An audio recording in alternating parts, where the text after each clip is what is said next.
Free America. This is Uncle Sam with music and the truth until dawn. Right now I got the occupied zone. The chair is against the walls.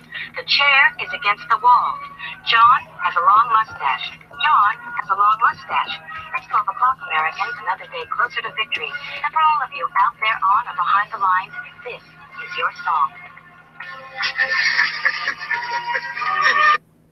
And welcome everybody to our 2A media workshops, trying to effort these every Tuesday and every Saturday, I guess until we get rid of the NFA, then I'll quit doing it. I don't know what this weird name is in the chat on the platform that hates guns, hates our culture, hates our politics. So I have a 0% tolerance. I'll immediately delete you if you're weird. But we are simulcasting over on gunchannels.com, which is a platform created by gun owners 5 years ago for gun owners. It is a community. It is a bunch of tools. It's a resource, and it's a place to gather. We go there to have live chats like this. We go there to work on Second Amendment projects and content creation. We collaborate. We encourage others to participate, and we change the world. So this is an effort towards that. We got Rooster jumping in from Minnesota. Thanks for joining. Yeah, thanks for having me, G. You bet. We got links over there on Gun Channels for anybody that wants to join. We had a couple of things going on already today over there.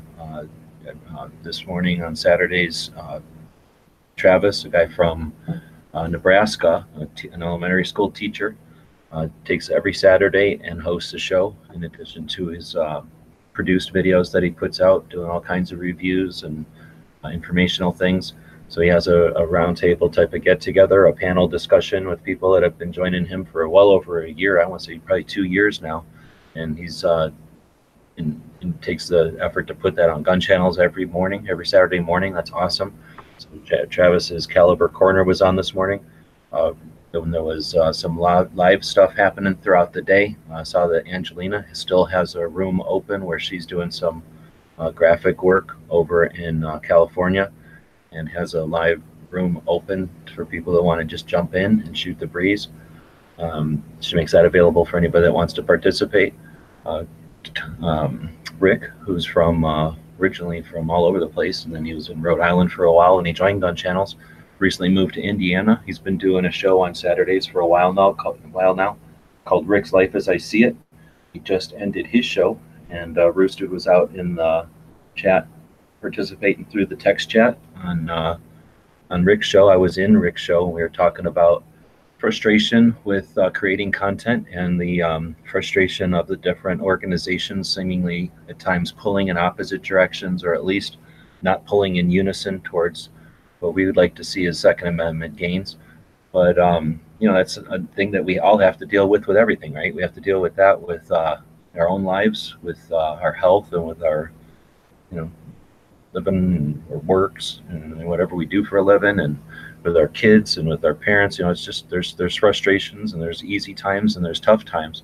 So creation of content, using your time productively, that's going to be the same. It's not always awesome, or always easy to do, or always financially possible. So dealing with that is part of the whole thing. So Rick had a pretty interesting show, I thought, and again, just having a discussion about how we're dealing with that, and ways that we all suggested ways that we use. And I think part of the community, that we all know that we have others that are doing something similar and have similar goals. We can come together and express those frustrations and get support and get some ideas and keep moving, so that we don't have to have the weight of it, it all on our shoulders, or have to pull all the weight ourselves, right? Well, I don't like these shows to be just me talking. Roosted's in here. He doesn't have to talk the whole time either. So if other people want to join in, that's the goal. You're welcome to. I have emails out to more and more people in the community who I feel are valuable contributors to the Second Amendment movements, and I strive to bring those people to a discussion so that they can be familiar with the means of communication and the audiences, the variety and the types of audiences that are out there, but I have no interest in just dictating or making a speech here. I'm not looking to get famous. I'm looking to get work done. So if we don't have anybody else jump in and nobody participates in the comments, I've got permission from a couple of different podcasters to play their podcasts. I continue to put these shows out, and I will do so. And I'll just sit here doing my work. And Bruce, dude, I don't know what you're doing, but it sounded like you were working on Every Second Matters earlier, working on it a little bit. Yeah, I've been trying to play around with it. Right on. Yeah, I just deleted a bunch of spam accounts over there. So, it's a platform. It's also a community, everysecondmatters.com. That was a project that came from the frustration that a bunch of us saw or had when we saw the apathy at the end of 2013 as people who enjoy getting together online and using the technology to chat and to have an evolving conversation. We saw that there was cycles to that, and the typical cycle was to rally in defense of infringements, and once that challenge is satisfied or dismissed or succumbed to, we lick our wounds and we sit there instead of getting up. And what were they saying earlier? When you're in sports or whatever, if you win some, I don't know anything about sports, so if you're in sports and you win some game or whatever, you win some competition or what do they call those things, championships, then do you just stop? Do you go, okay, I'm done, and the team folds and just goes out on a high note and everything's done? Or do you get right back to the field after some celebration and you can start practicing so that you can keep that victory or that win or whatever it's called, that ribbon, or so that you can perform well again, right? Mm-hmm. Yeah, Rob has a link on the Gun Channel side. See that Rob at Full 30 is out there on the platform that hates guns. And appreciate the thumb, but there is a link over on Gun Channels. Anybody that wants to join is more welcome to join in. And even if it is an unpalatable platform that smells kind of stinky and it's dying and it hates our culture and it hates our community, it hates our guns, it hates our property, it hates the laws that we want, loves the laws that we hate, and you can decide if it likes you or not. We use that platform because at this point it's the largest soapbox I personally have, so I'm using it, and it allows our message to get out. As soon as it's over, we move it over to gunstreamer.com, which is a gun-friendly platform based in Utah. I've met them, talked to them on the phone plenty of times. Till recently, they've been an ally, but now that they've chosen ghost over me, I don't know what'll happen. But at least they are pro-Second Amendment, and they are interested in these kind of conversations and seeing our efforts have a place to live. So while we're using this platform for now, it's just a tool, and we'll be happy to discard this tool like the rotten, rusty, archaic implement it is, and pick up the new shiny stainless steel with a little bit of jimping, but mostly smooth version of video hosting platform that Gunstreamer is. They hate me, but still pay me money. So YouTube doesn't pay me anymore, so I don't have that luxury. But yeah, they used to pay me an embarrassing amount of money. It was sad, and that's one of the reasons I rebel against the status quo. I've seen personally what happens when you get bloated by income and you get paid to be distracted and to distract others.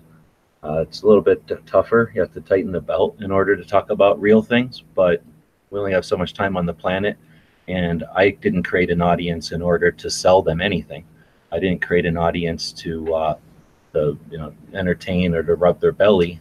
I created an audience accidentally, and I'm going to use my soapbox to encourage people to get up, be part of this whole thing, challenge the established dissemination of information from an agenda-based few sources, and instead use the technology that we created as a human race, and specifically in this country, and master this technology that was literally designed for 14-year-old kids to fiddle with on their thumbs.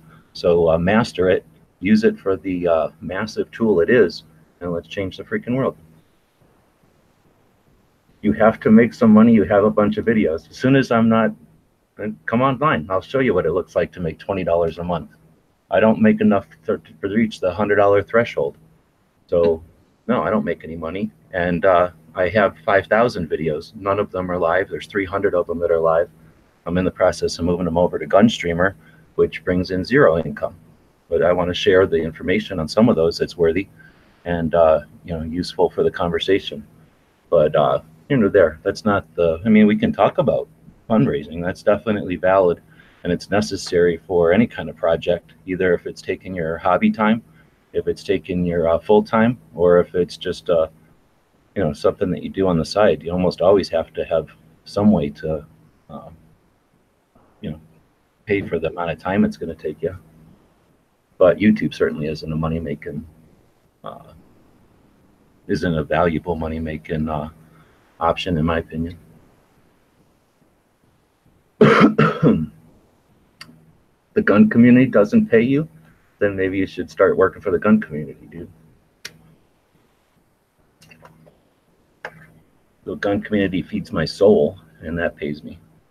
So, what you're trying to improve over there, but I'm going to quit looking at that platform since I don't like that platform anyway.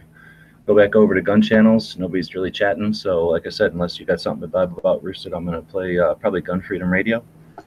Go ahead, G. Let's listen to that for a while. But Gun Freedom Radio is a podcast that happens every week. It's a 2-hour podcast. There's a couple that is runs a gun shop here in town, or not in town, in Arizona. And they also do monthly auctions. So they have basically 3 full-time businesses, and they do each of them very well, not just going through the motions. One of the best podcasts out there. There's 2 others that I've been listening to a lot lately, or one that I've been listening to a lot lately, and a third that I'm planning on listening to. And I've reached out to them to see if I can play their podcast while I work also. So until then, Gun Freedom Radio is the only one that's given me the official okay to listen to. But in the future, I'll be listening to the James Kalita podcast if he allows it. And it's like Driving with George or something. A really cool YouTube channel where a guy just gets in a car and drives around with 2A activists and researchers and founders of organizations and authors and talks about Second Amendment stuff in a driving around, cameras up on the dashboard, driving around type of situation. And it seems pretty interesting. I haven't watched any, but I've heard him talk at the Gun Rights Policy Conference, and I discovered his podcast through listening to the James Kalita podcast yesterday or the other day. So I've reached out to him. Hopefully he'll email me back and say it's okay to listen to his podcast. And then as I'm doing some of the projects for the non-gun related shit that I have to do because I don't make enough money in the gun realm, I'll listen to those podcasts, those 2A podcasts while I work on this platform, on the giant channel over here on YouTube. And try to get their messages relayed out to more people. At least if people don't listen, at least the message will get linked to a channel with 167,000 subs. I sent out an email earlier with a link to the chat to all those people, and I don't know if they happen to be listening or not. But if you are, there's nothing to be scared of. YouTube Hangouts are not that complicated. They're made for people that are novices to jump in and engage with them. So you could join in. We're not going to bite your head off. All you need is a microphone and it's about it, a computer, maybe a phone. And you join in, use the link I sent you in the email, and be part of the conversation. Eventually, the goal would be to have an ongoing conversation that people join or catch up with every Tuesday and Saturday so that we don't have to confine our Second Amendment efforts working in unity to the Gun Rights Policy Conference, which is awesome, but hopefully can be used for the things that we end up needing to be in town together for.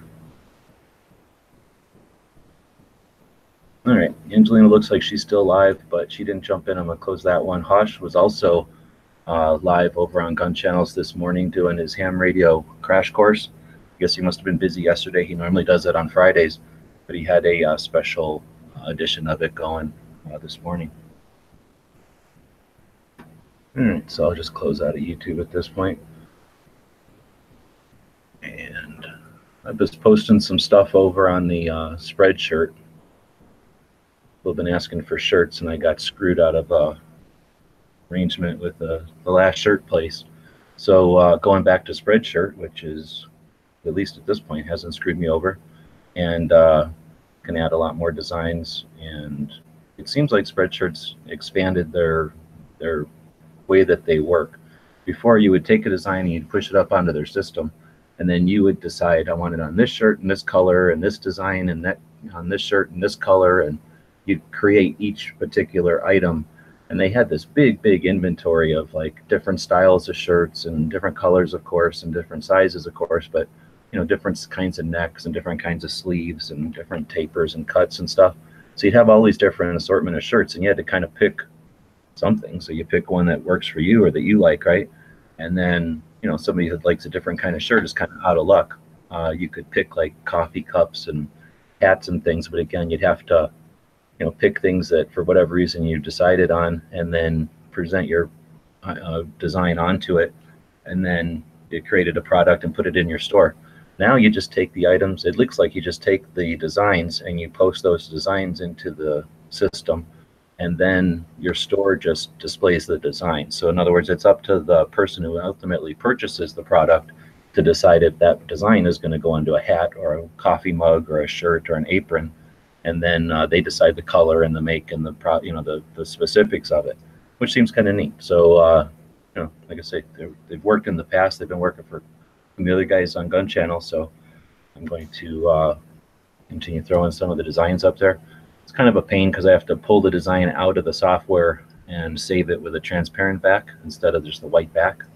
So it's taking an extra step here. It's taking me all morning to do a couple of them, but I guess that's what I'll keep doing here, and we'll be listening to Gun Rights, Gun Freedom Radio, except I'm not going to listen to this week's. I already listened to this week's, and that's a repeat. So do you got anybody that you've been curious to hear an interview from? Not off the top of my head, I don't. You were talking about the Minnesota. Oh, yeah, the Minnesota Gun Owners Caucus. Let me see if they got anything from Minnesota in here. Is it, what's his name? Ben? Rob? Oh, dang it. Or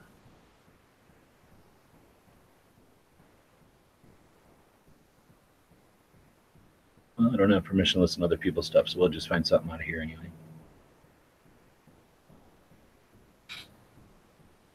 I'm just going to go back to one of their end ones. And that was just skipped. So let's go all the way to the end. There's the debut show. We'll go back to page 26 of their show inventory and listen to episode from December 12th of 2015. Nah, there's only 2 guests that week. Show us your guns. Oh yeah, this looks good. This is Bob Templeton, the guy who runs Crossroads of the West gun shows. Freedom is never more than one generation away from extinction. We didn't pass it on to our children in the bloodstream. The only way they can inherit the freedom we have known is if we fight for it, protect it, defend it, and then hand it to them with the well-taught lessons of how they in their lifetime must do the same. And if you and I don't do this, then you and I may well spend our sunset years telling our children and our children's children what it once was like in America when men were free. Well, hello and welcome to Gun Freedom Radio. Gun Freedom Radio, where we engage, we educate, and we inform. And we are sponsored by azfirearms.com, the biggest little gun shop in Arizona. I am one of your hosts, Cheryl Todd. I'm the other guy, Dan Todd. Today we got a great show. The theme for today is Show Us Your Guns. It's Gun Show Weekend. Woohoo! We're at the show today, and amazing. We'll talk about the gun show a little more as we go here. I know, it boggles you up because there's so many things to say. I know. I don't know where to start, but our first hour we're going to have Bob Templeton. He's the owner of Crossroads of the West Gun Show. He's also the promoter for the show, and we'll be talking to him. Got a lot of information on the gun shows and what he does. Our second hour we have Joy Rocket Shoe Dillon, world champion trick gun spinner. Then we're going to have a responsibly armed citizen report and Dan's tip of the week. With your special intro music that you love so much. Oh, that's exciting. You know you like it. All right. Well, I'm excited. I really am, because not only is it the biggest gun show weekend of the entire year here in Arizona, but it's a huge week for us because we own, Dan and I own azfirearms.com that you hear us talk about quite a bit here on the show. Just stop a minute. She said we. She actually included me in that we own this. Well, you know, I got to play nice. We're on, you know, public radio. People are listening. So we own azfirearms.com, and we also own an auction house called potofgoldestate.com. And, well, that's the web address, but it's Pot of Gold Estate Liquidations LLC. So, you know, that's just the formal name. And so both of those are under the same roof in Avondale, Arizona. We're at 215 East Western Avenue. And we have auctions twice a month, sometimes more often, but every first and third Tuesday of the month. And the auction, it's an estate auction, which means that it's the better things that you would find in a person's home. We sell guns, coins, jewelry, antiques, collectibles, cars, boats, motorcycles, those sorts of things. And it's just so much fun because you never know what's going to walk in the door. And we have a really fun group of auctioneers that do, you know, the whole humming a soul thing. And it's just a real fun family atmosphere. People have actually made friends that they only know because of the auction. And so every auction night just kind of feels like old home week. And we serve fresh baked cookies, and we almost always have a birthday cake for somebody, even if we have to make something up because that cake looks cake. But what Cheryl's trying to say here is the special thing we have coming this Monday night. It's our annual gun and military auction. We only sell guns and military stuff in that auction. We hold it once a year. And we have 400 lots of guns, ammo, and military collectibles. Now, when we say military collectibles, we're talking about German daggers. We've got several of those that are original World War II daggers. We've got Japanese swords, medals. Just flags, I think I saw. We've got some really cool flags, and we've got some, I don't know what to call them, but some other flags that are just amazing too. So we'll leave a little mystery there so you can look online and check them out. They are already framed and matted and ready to hang on your office. These are really cool. The main thing about this auction that I'm excited about is I've been doing guns all my life, and I've never had more than one of these, but we have German drilling rifle shotgun combinations. We have like 15 of them in one auction. Now, those aren't specifically because of World War II, or they're not like a military gun. We have guns of every make and model and age and that sort of thing. Am I right? Although they did use a German drilling rifle shotgun combination in the German Air Force. The pilots had a double barrel shotgun, 16 gauge, with a rifle caliber underneath it. So they did use those in World War II, but most of our guns are older than that. But really unusual high caliber rifles, so a guy could go hunting for bird and for deer, that type of thing. There are some that are really engraved well with scopes, just amazing guns. This is something you wait all year for. I was just working on the exact same thing you're doing, G, and watching you do it is amazing compared to watching me do it. I've done it a couple of times. I'm trying to I can tell. Can't find. Oh, there you go.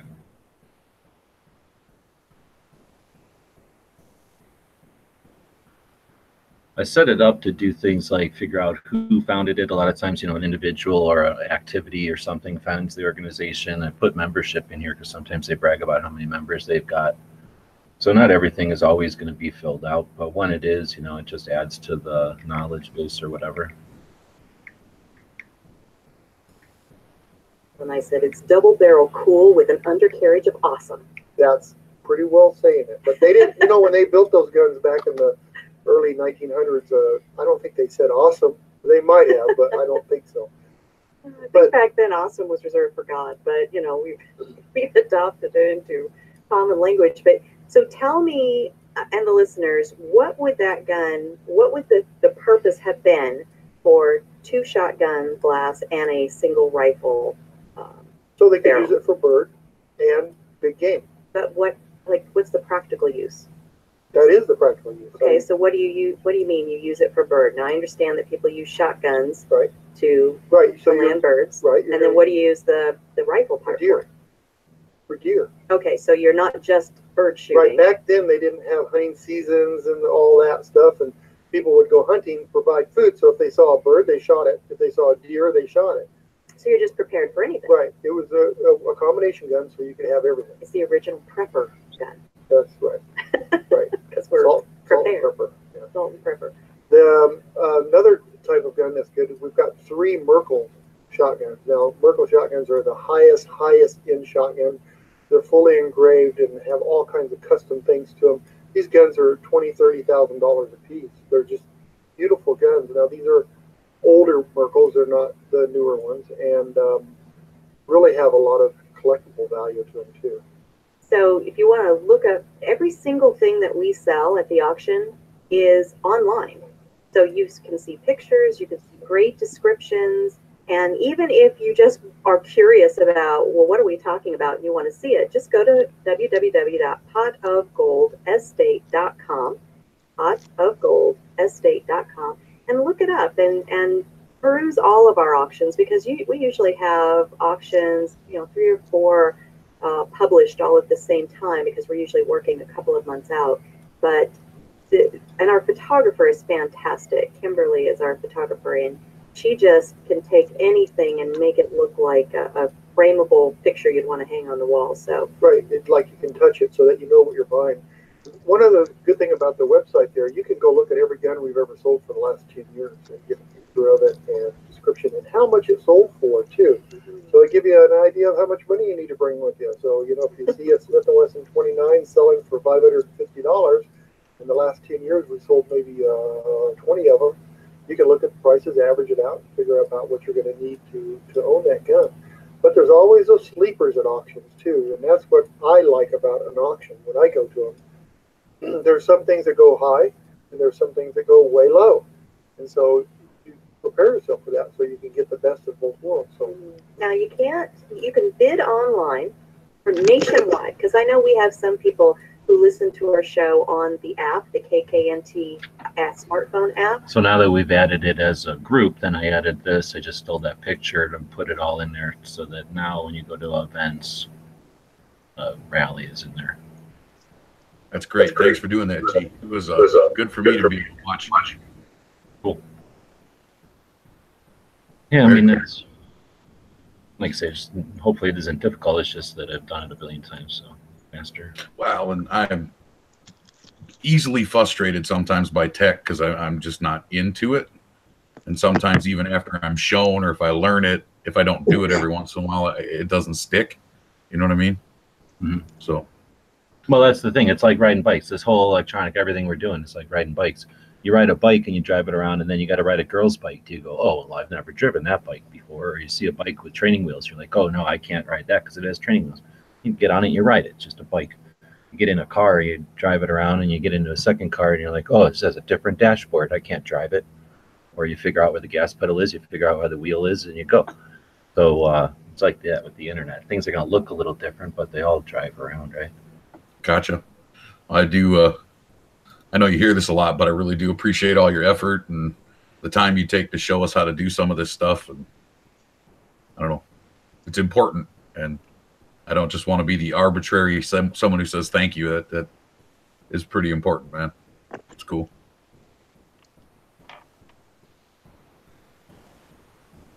Yeah, so Tony's out there petitioning for YouTube as being awesome. So YouTube is great, and as long as they love you, it's awesome. And as soon as you can't use it and you've built your entire ability to communicate with others on a platform that to the core doesn't value what you're offering, it's just not strategically sound. So, I mean, if you want to be, just, easy, it's certainly easy. Certainly easy. Yeah, but they don't support anything Second Amendment, conservatism, nothing. No, and it really we're crippling ourselves to to insist on using the ones that are the most palatable and the easiest and that have the most use at this point. Just like anything, if we all just went to the easiest gun to deal with, we're all using a Glock 19. Do we all choose to use a Glock 19 because it's the easiest one to deal with? It would be a lot easier and simpler if every holster could be made for the same gun and every magazine could be made for the same gun. But that's basically statism, right? That's not what people are looking for. We want variety, we want finesse, and what's the word? We want nuance, and we want flavor. So do that with your tech as well, and then you won't be left hanging when they decide to change things. And even if they aren't out to get you, they just change. The world changes, and they change in a way that we're not interested in. You're stuck. Anyway, thanks for jumping in. Part of the country you from? Minnesota? North Carolina. North Carolina?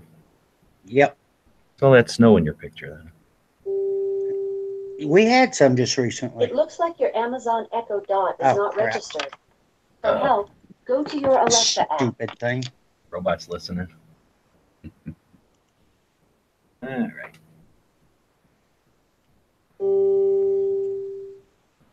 It looks like your Amazon Echo Dot is not registered. For help, go to your Alexa app. I'm trying to learn technology. I'm not doing it very well, but I'm trying. Now that's one I'm not going to advocate learning because I do not understand those little hockey pucks and stuff.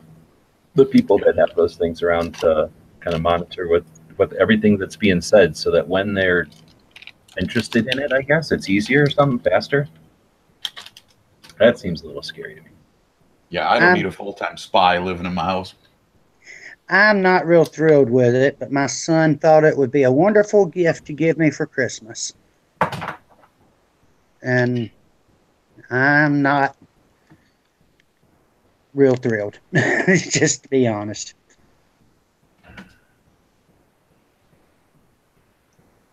But I'm trying to appease my son with it, so he said he thought it would make things easier on me with me being in the wheelchair.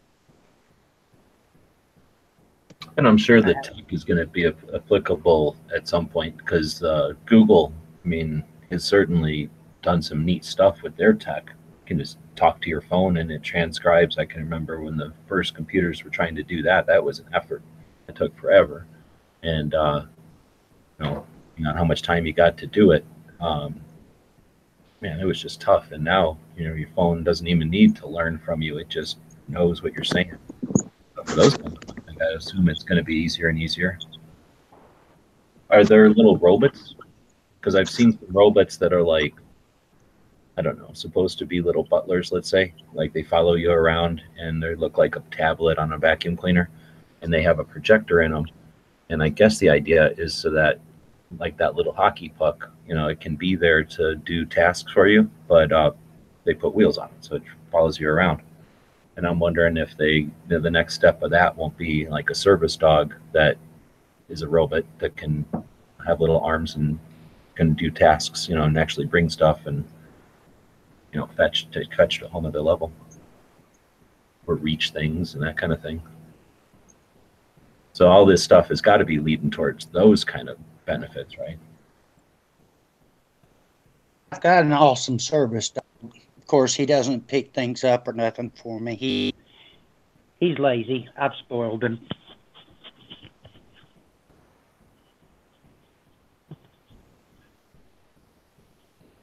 Okay. No, when you use those app things, those little hockey pucks, you can yell at them things and they'll go fetch a podcast for you, right? Because I've seen people on the big giant podcasts will, tell their people to whatever the instructions are. You tell your little hockey puck something and it'll have that podcast like on call for you all the time. So I imagine we're going to see more calls to that kind of effort. Like, hey, tell your little robot friends that we're so good. And then, now you've got like an army of robots that are monitoring instead of having to ask the people out there to click on the little bells on YouTube or whatever it happens to be to alert you when something's happening. You'll be instructing robots to do stuff. Yeah, that's probably the direction it's going to go. I'll be honest, I have no clue what all this thing does as of yet. Well, I mean, technically, it's just listening to everything you're doing, and then it's connected to the internet, and Amazon's got a brain in there somehow. So if you wanted to, you could probably go order me a pizza. And I'm assuming it can then figure out your bank and figure out the closest pizza place, and then, I don't know, I guess it'll just bring up the closest pizza place version of an app to you, and then it'll either put you on the phone with them or take you through their menu, and you order it, and then does everything except answer the door for you then at that point, right? I don't know. That just sounds so scary to me. I grew up in the day of telephones with rotary dials and cords and stuff, and if you wanted to do something, you had to do it. And the concept of something listening in constantly, and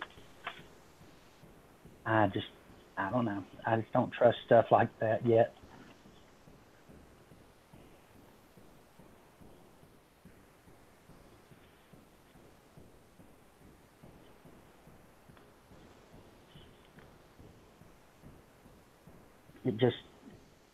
It seems like there's way too much opportunity there to be.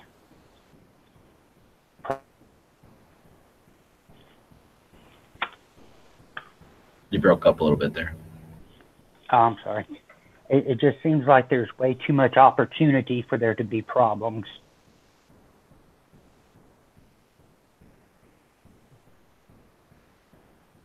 It's like I didn't say the name.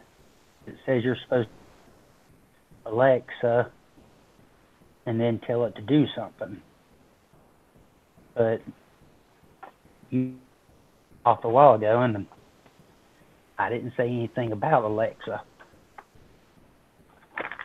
Well, we've been sitting there in Hangouts, and Angelina's little hockey puck thing will start chiming in and playing songs and doing things that it thought she told it to do. Yeah, I just think that's a little, I don't know. Maybe I'm just too old-fashioned. I don't trust easily, and maybe my biggest problem is understanding causes me to trust it that much less. Well, that's part of our effort here. Like I say, that thing's a little different, but the same concept applies to all the stuff our phones can do. I mean, technically, our phones are listening to us all the time, too. We're just not, most of us aren't running apps that give it the authority to then act on what it's listening to. Yeah, I've noticed my phone, I've got a sound drive, and sometimes it'll just randomly pop up and start searching parts of what it hears me say. And I'm like,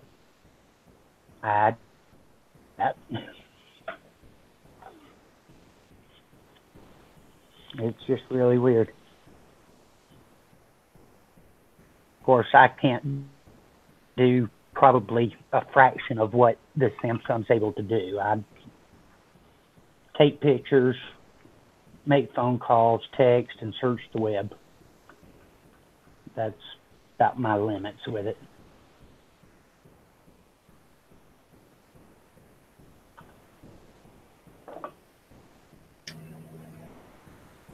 Well, I wanted to work on a project, and I am having about no luck finding it on my computer, so I gotta remember where I put the damn thing.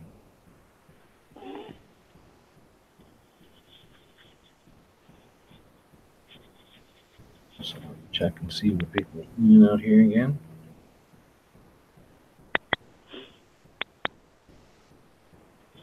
I'm actually using another new piece of technology that I just got in the mail today from axle. It's the Axle Ghost Strike. It's hearing and protection and Bluetooth all in one piece.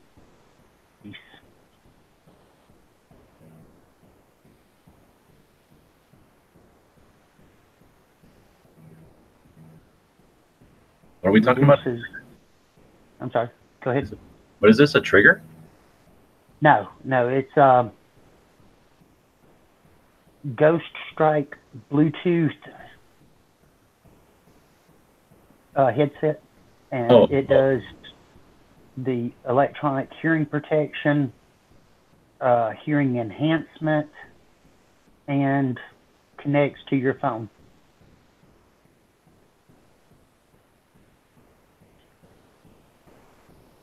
That's pretty cool. I remember when the Howard Lights first came out, they were like $35, and they had that little 1/8-inch jack in the back, so you could plug like an MP3 player or a radio into it.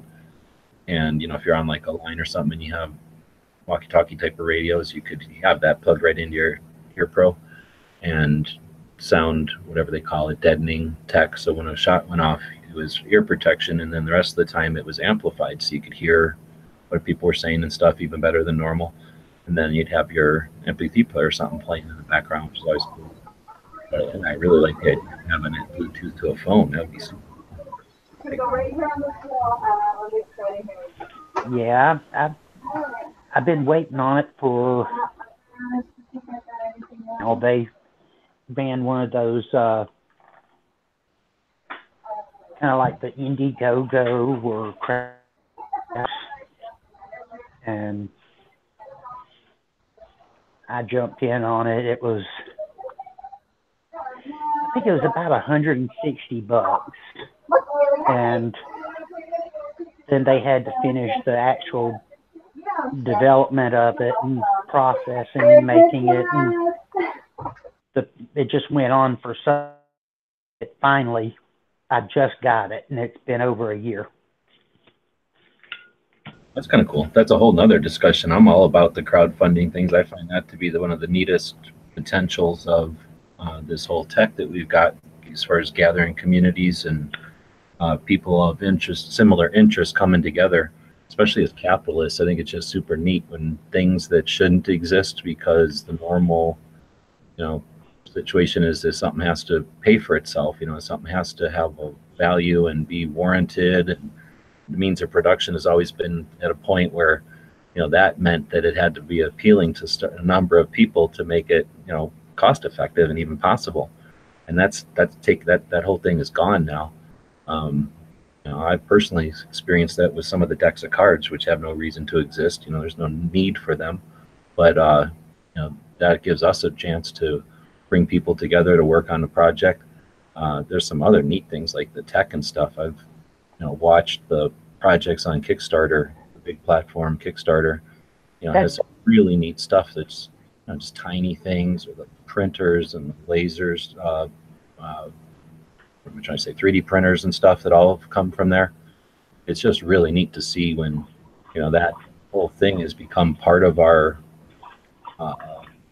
what do we call it? Like zeitgeist, or whatever the word is. To now people understand what it's like to bring something to the market, and all the means of production are changing in order to facilitate that. I'm really looking forward to it. That's really neat.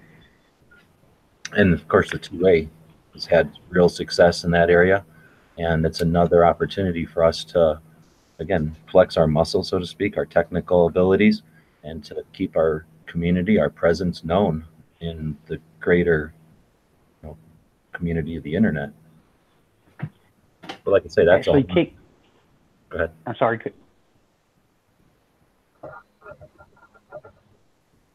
Yeah, it was Kickstarter that they ran this act. This is like their 4th or 5th item that they brought to market using the Kickstarter program. My experience watching people and being one of them, you get knowledge, you get better at figuring stuff out every time you do one. So yeah, most of the time when I do the 3rd or 4th. Glad you had a good time. successful.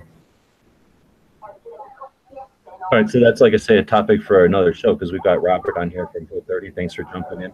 So we're just muted you there for a minute. We're hearing some background noise from other people, I guess. So when we're not blabbing or chatting, if there's a mute, you can either hit the space bar, or if you hover your mouse over the screen, you'll see like a menu pop up in the middle at the top there. And there's a mute there. But thanks for jumping in. If you want, let us know what's going on with 4:30. All right, am I actually live? Yeah, you're good to go. We hear you fine. Fantastic. Good to speak with you guys. Yeah, I've seen you jump into some of the text chats on the YouTube side, and you joined Gun Channel, so that's cool. Thanks for jumping in. We do these chats every Saturday and every Tuesday. Try to get people motivated and encouraged to get up off their butt and get on their phones and their computers and play around with this tech. So you've created a platform, what's 5 years old now? Something like that, is... Well, just to be clear, I didn't create it. I got a pretty small role, but trying to make it bigger. Can we just... Oh, whatever. You mean we mean your team, you people created that project 5 years now. It's had a presence. It's there. It's growing. So what's up with it? Yes, sir. Give me 1 second, just wrapping something up. That Dead Horse jumping in from Utah as well. Thanks for joining. Thanks, Robert.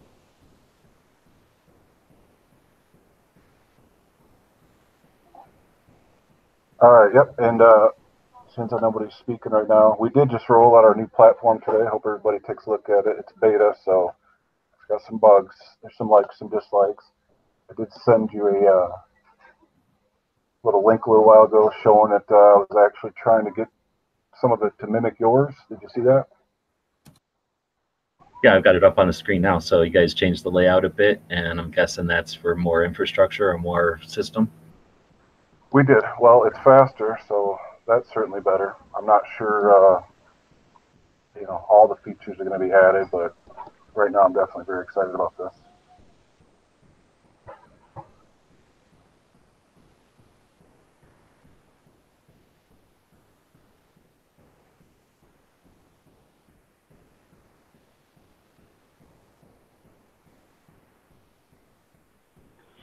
Yeah, I've not checked out the form. What exactly, I mean, is it an open program for any current, or is it a program that's set up for just, specific people? How does that work? Well, the intent is it's going to be open, to the entire firearms community. We're not doing, Hello Kitty videos and stuff like that. But certainly if you want to get a channel on there, the idea is pretty soon we'll be able to get you to do that. This new software rollout, it's kind of a step in that direction.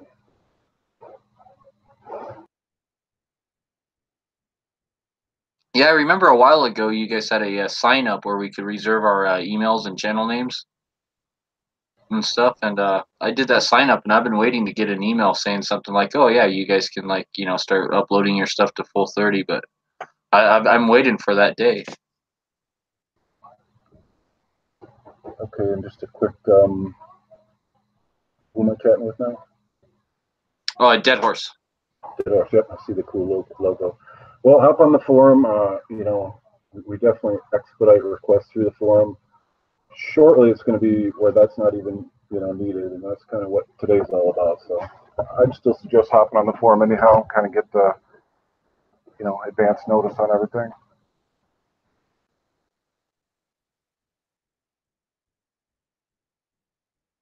Now I'm looking at it right now, so it's a new beta version is what you rolled out today. It does look different. Correct. This is actually pretty overdue. We've been waiting on this for a while. Just came out last night. So far, so good. Pretty happy with it. All right, so it looks like let's see here. So I'm just playing with your search function because that's one thing that kind of bugged me. And let's see here. So far, so good. When I'm searching for stuff, it's let's see. It looks like I can search for a specific channel or just, you know, general videos on a subject like polymer 80s or something, and I'm getting search results popping up. So that's really good. That is great. Actually, I put a tag in earlier for IDPA. I'm not sure if that's showing up yet. Maybe you can search for that real quick. Sure, let's see. Yes, yes, yes, that is. Beautiful. So what's the full 30? What's the kind of, give us some idea of what the team is like and how big a team is it and where are you guys at? Well, I'm actually in Port Charlotte, Florida. HQ's up in Tampa. Team, I couldn't really tell you how big specifically. Not very big. I mean, we're just a few hardworking guys, just like you and your platform. Right on. So it's a Florida-based thing then? Correct, it is. We are actually registered in Florida.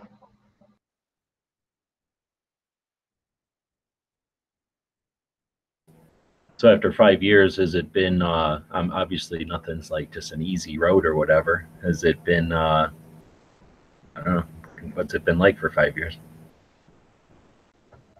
Well, I'm not a 5-year veteran. I'm actually pretty new. I've only been with I'm actually an outside contractor. I've only been with them for a few months. But, thus far, everybody's extremely agreeable, very easy to get along with, and I'm certainly happy to be part of the team. Right on. So what's your gig? You're like reaching out, outreach kind of thing? Yeah, I'm doing some PR. Basically, I'm a forum administrator. I took the forum from a real basic, just vanilla, put some color, some character into it, trying to make it easier. Just trying to make it fun. How are people using the forum over there? Do you got a big like daily base, or is it like spurred by video, or what kind of traffic patterns do you got over there?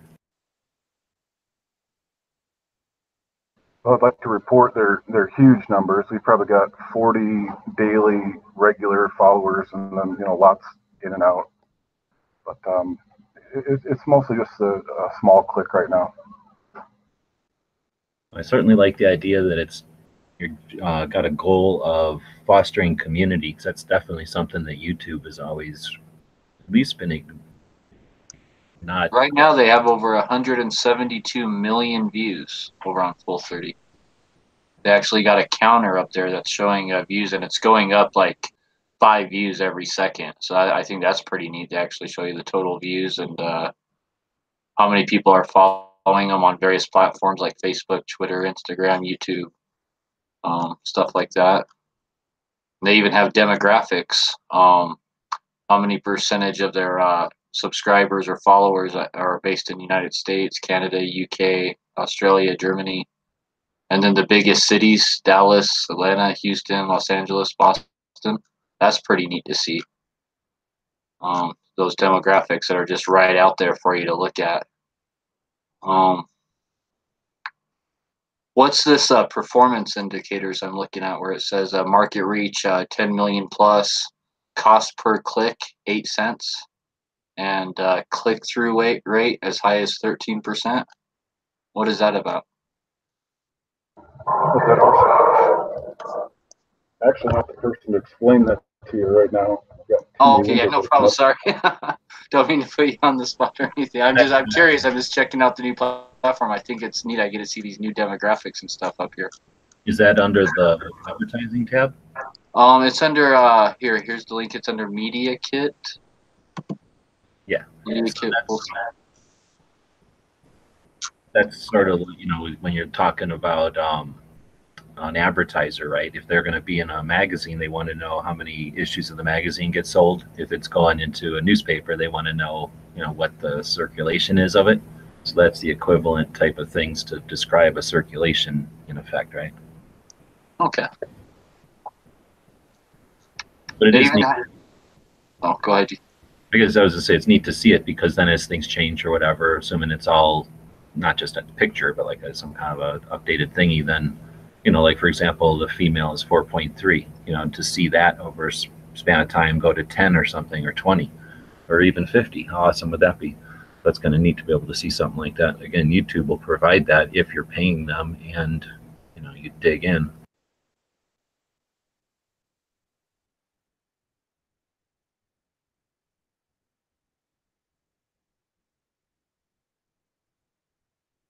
Well, when you get lower to those performance marketers, that's to show the potential advertisers suspect that the value is with this, as opposed to a platform that's going to send it out to any number of people that aren't going to be interested in your product, because they don't, they specifically do whatever they can to not cater to our community.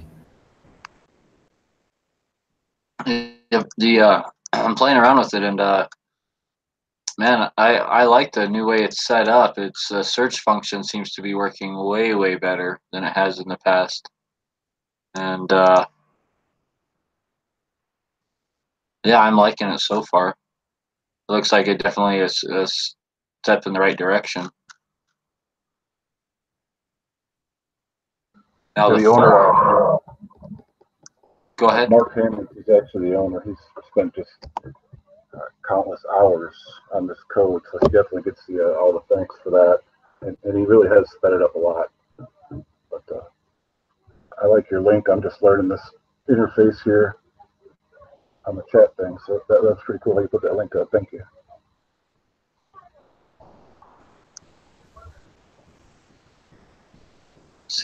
Jump in. Arkansas, thanks for joining. Hey, what's going on, G? Hey, Trey, nice to meet you. Hey, Robert, nice to meet you, man. Finally. I'm just closing out some windows, trying to make this a little easier. So is this type of thing a feature that Full 30's looking at? A live hangouts like this, or some sort of a live get-together type of function? Not that I can say for certain. I certainly like it. I've got to imagine this is pretty intense, so I certainly don't want to say yes, but I do like it. It's pretty neat. Yeah, there's definitely some tech involved here. Like, say, YouTube is a bunch of jerks, but they provide some pretty snazzy tech to everybody for free. It's a good time to get in on this stuff and learn it. Take advantage of it while we've got it. I am not of the opinion that they have no interest in, or that they have a casual interest in providing this for free forever. This costs a lot, and as soon as they're done with it, as soon as they've learned what they need to learn from it, they're going to drop it the same way they've dropped every other piece of neat tech over the years.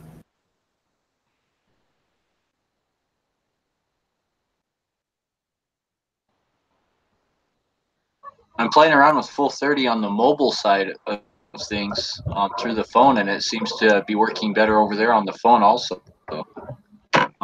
It's a lot more festive and more responsive on the phone.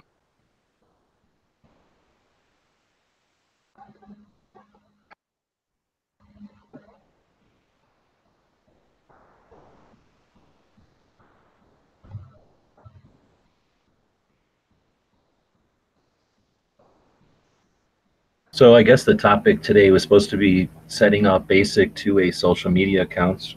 So I think we've got, just from the 5 people still in here, can't even imagine if we could count. Do you think you can count how many social media platforms you're present on? Not just have an account, but actually pay some amount of attention, let's say every couple of weeks, because not every platform is worthy of daily attention. But if that's possible, do you think you could count how many you're aware of or you pay attention to? I'll just go left, right, dead horse. Yep, 4. YouTube, Instagram, Gunstreamer, and GunTube. Okay. And I hope Gun Channels. Oh, yeah, okay, 5, yep, including Gun Channels. Gun Channels is like the glue that holds all 4 of those together for me. So. Ghost, I don't know if you can, is there numbers for that many? Is it easier to just say all of them? I would say probably around 20. I mean, I want to guesstimate 20, around there somewhere. So I'm going to go back to you. So then, Robert, are you playing around on any other platforms? I know you're over on every second on Gun Channels. Yep. Give me just a second.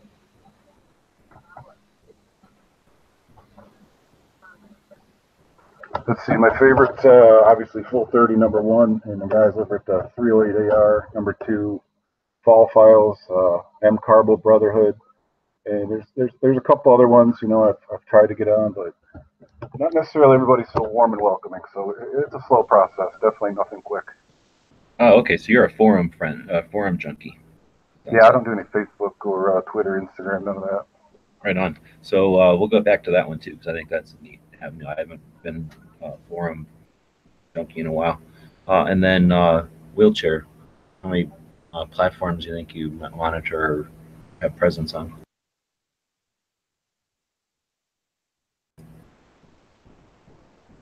And maybe he's gone. I think he's asleep. You're muted at least, but probably hard to hear with that big gun he's got. Yeah, I was gonna say he's probably like smashed the mouse or something. So definitely gun channels for me, and I enjoy Instagram. I've really found that to be an interesting dynamic. You know, the quickness of it and the amount of people that are there. The way that our community gets to, it's almost like a jigsaw puzzle, where on YouTube it's like we're a circle. You know, we're laying there and we've got some overlap with some other communities, but it's kind of like they keep us alone, or we keep ourselves alone over there. With Instagram, more people use Instagram, I think, for themselves as opposed to like a project, or maybe I just follow more people who are just themselves.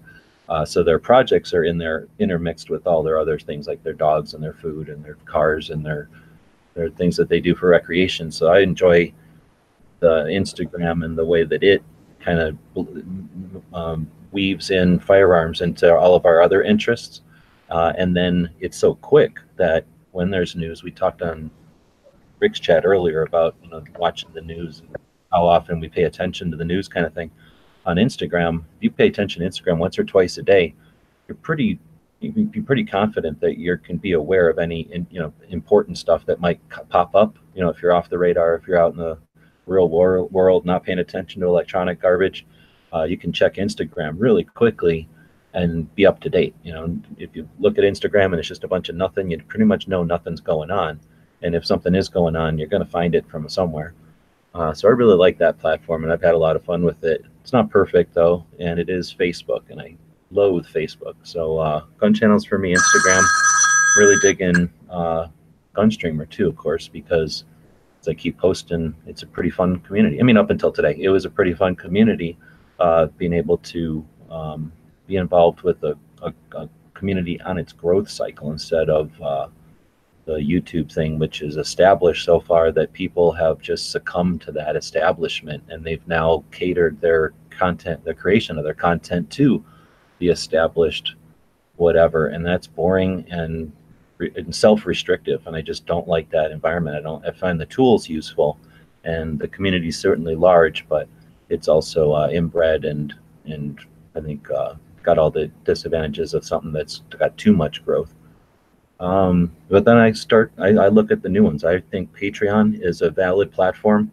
Whenever you go to Patreon on Wikipedia and check out the company itself, there are, let me remember the numbers, 50,000 content creators, and there are, forget how many, 100,000 or something people that are supporting that content to the tune of $1 million a year.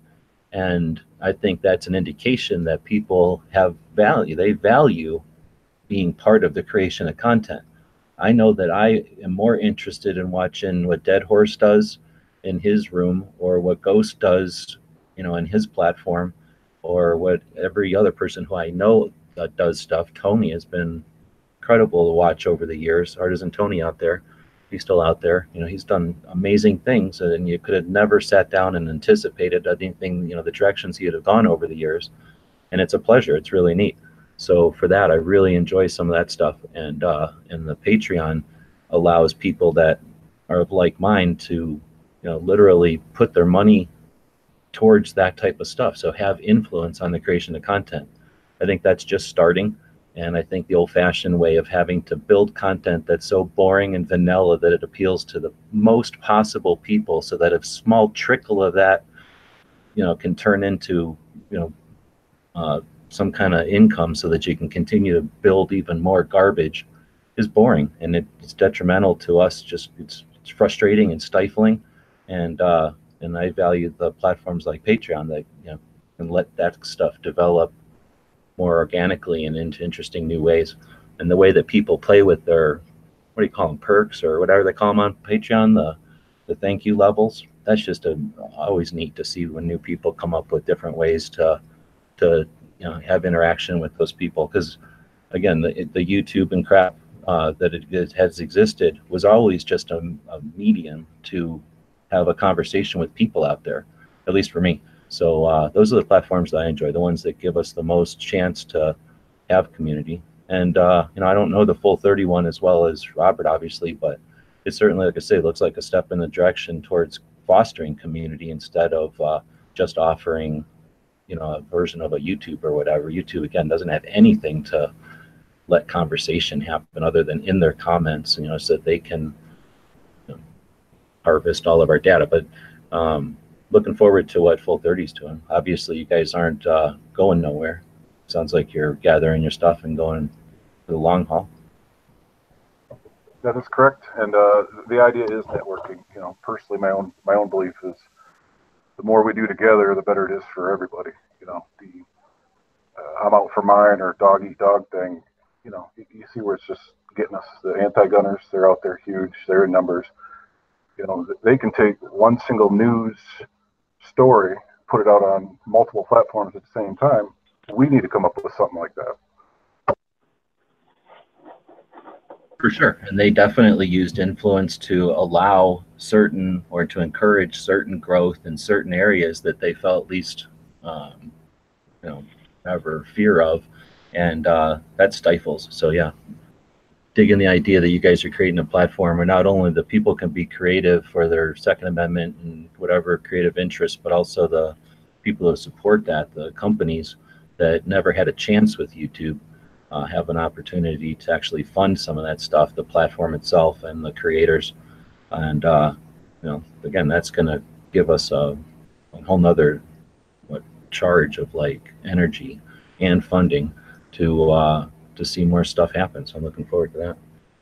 So let's go back to Ghost and your platforms. Do you think that, well, obviously if people don't know, I guys just assume a lot here, but Ghost is on a lot of our shows and he's on gun channels a lot.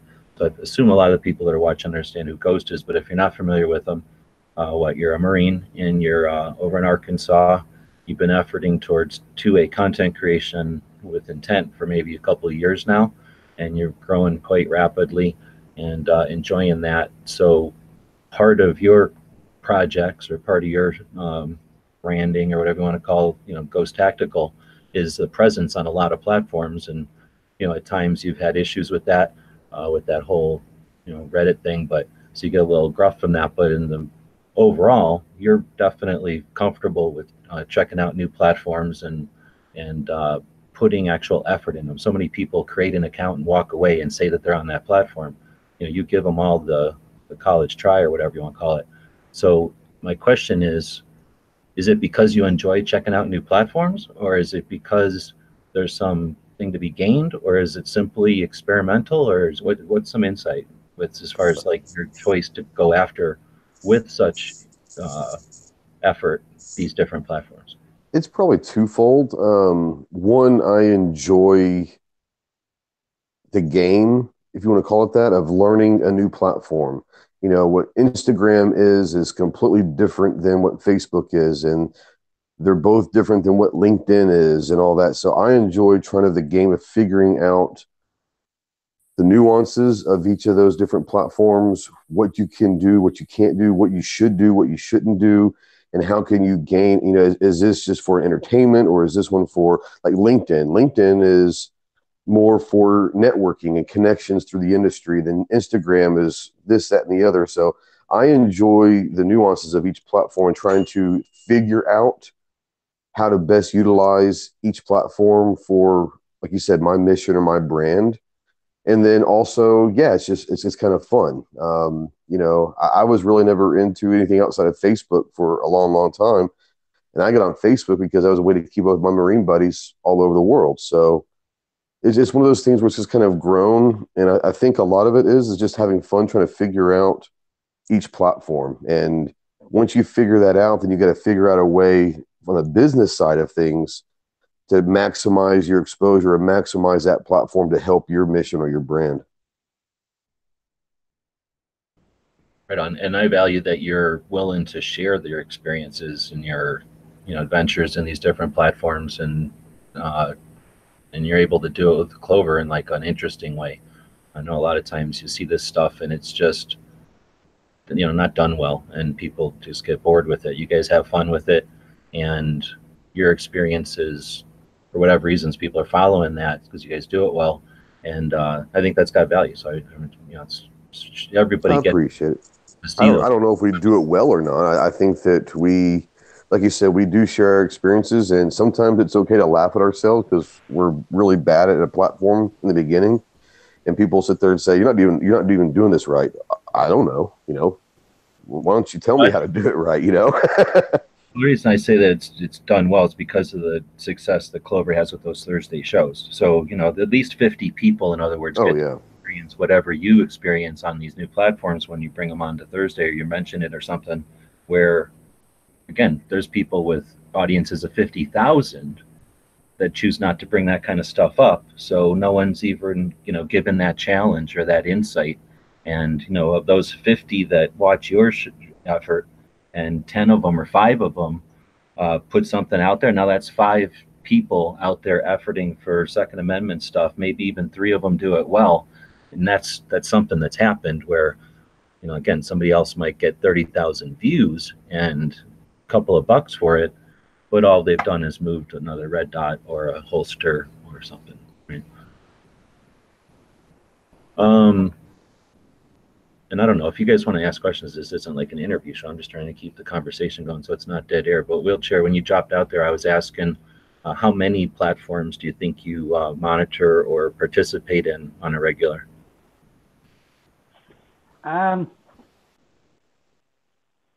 Well, I'm trying to get into Instagram now. It's not, from what I've seen, very intuitive. I've just started the gun streamer thing, and of course, YouTube. I've been on Facebook for years, but I don't have a Wheelchair Warrior Facebook. Facebook has just, I've been burned out on it. It's just so much junk that you don't really, I've not seen much opportunity there for actual dialogue.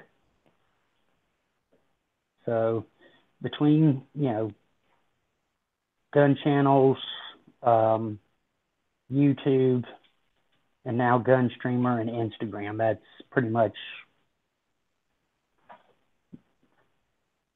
all I've gotten into.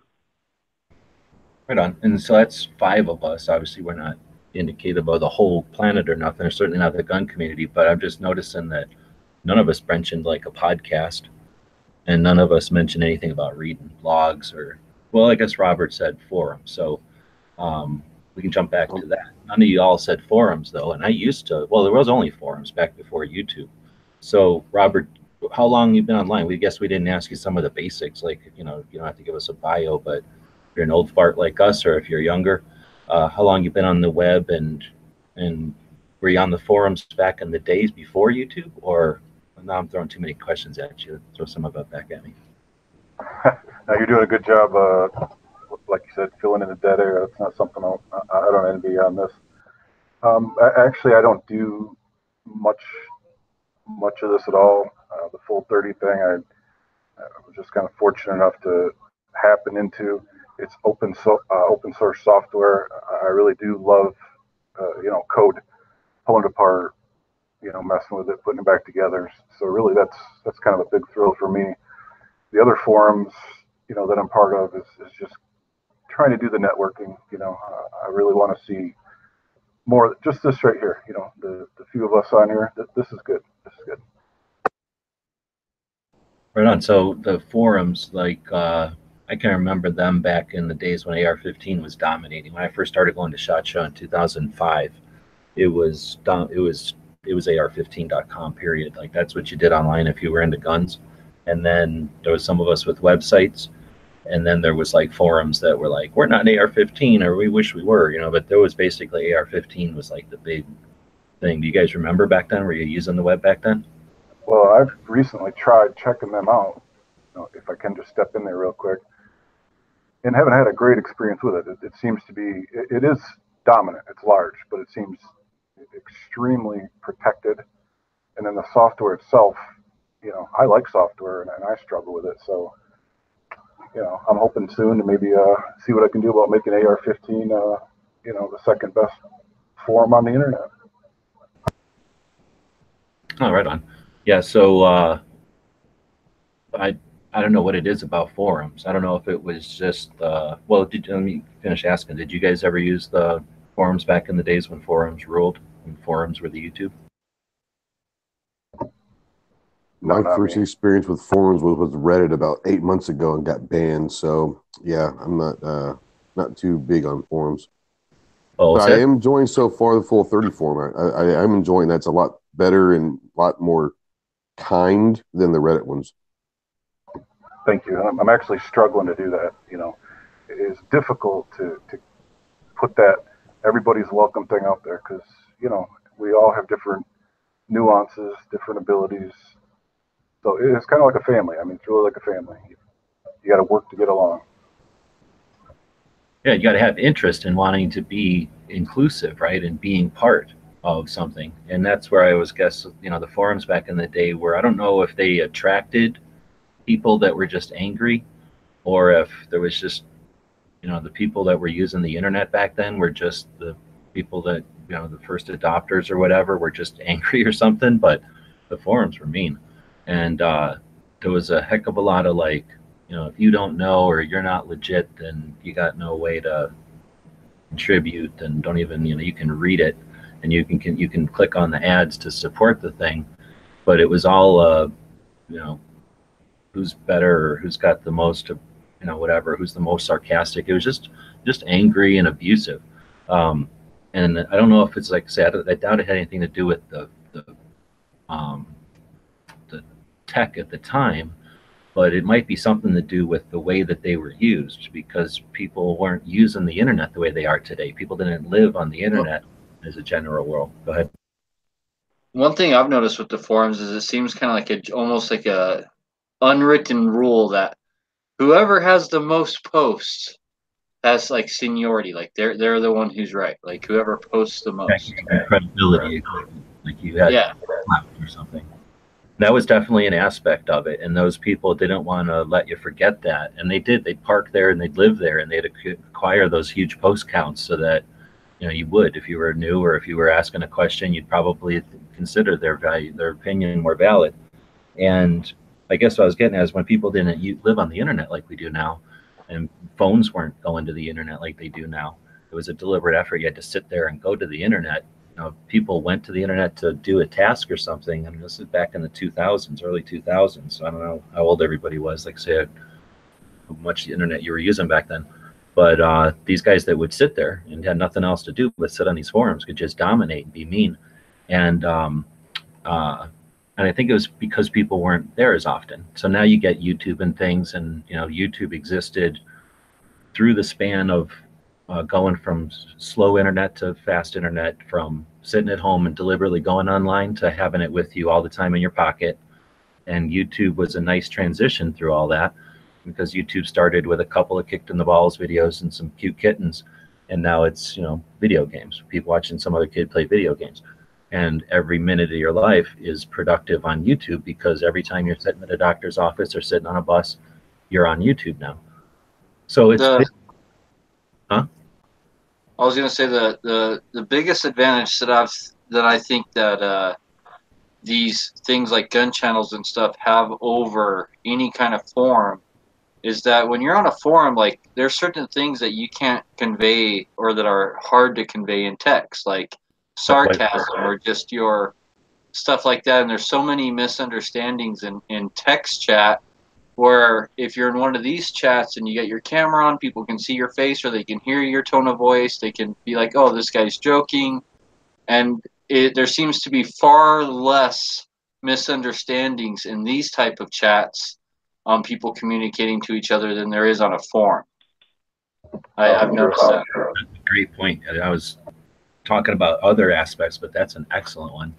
I see that every day. But so I guess that's. I had with oh, go ahead. I was just going to say the problem I had with forum.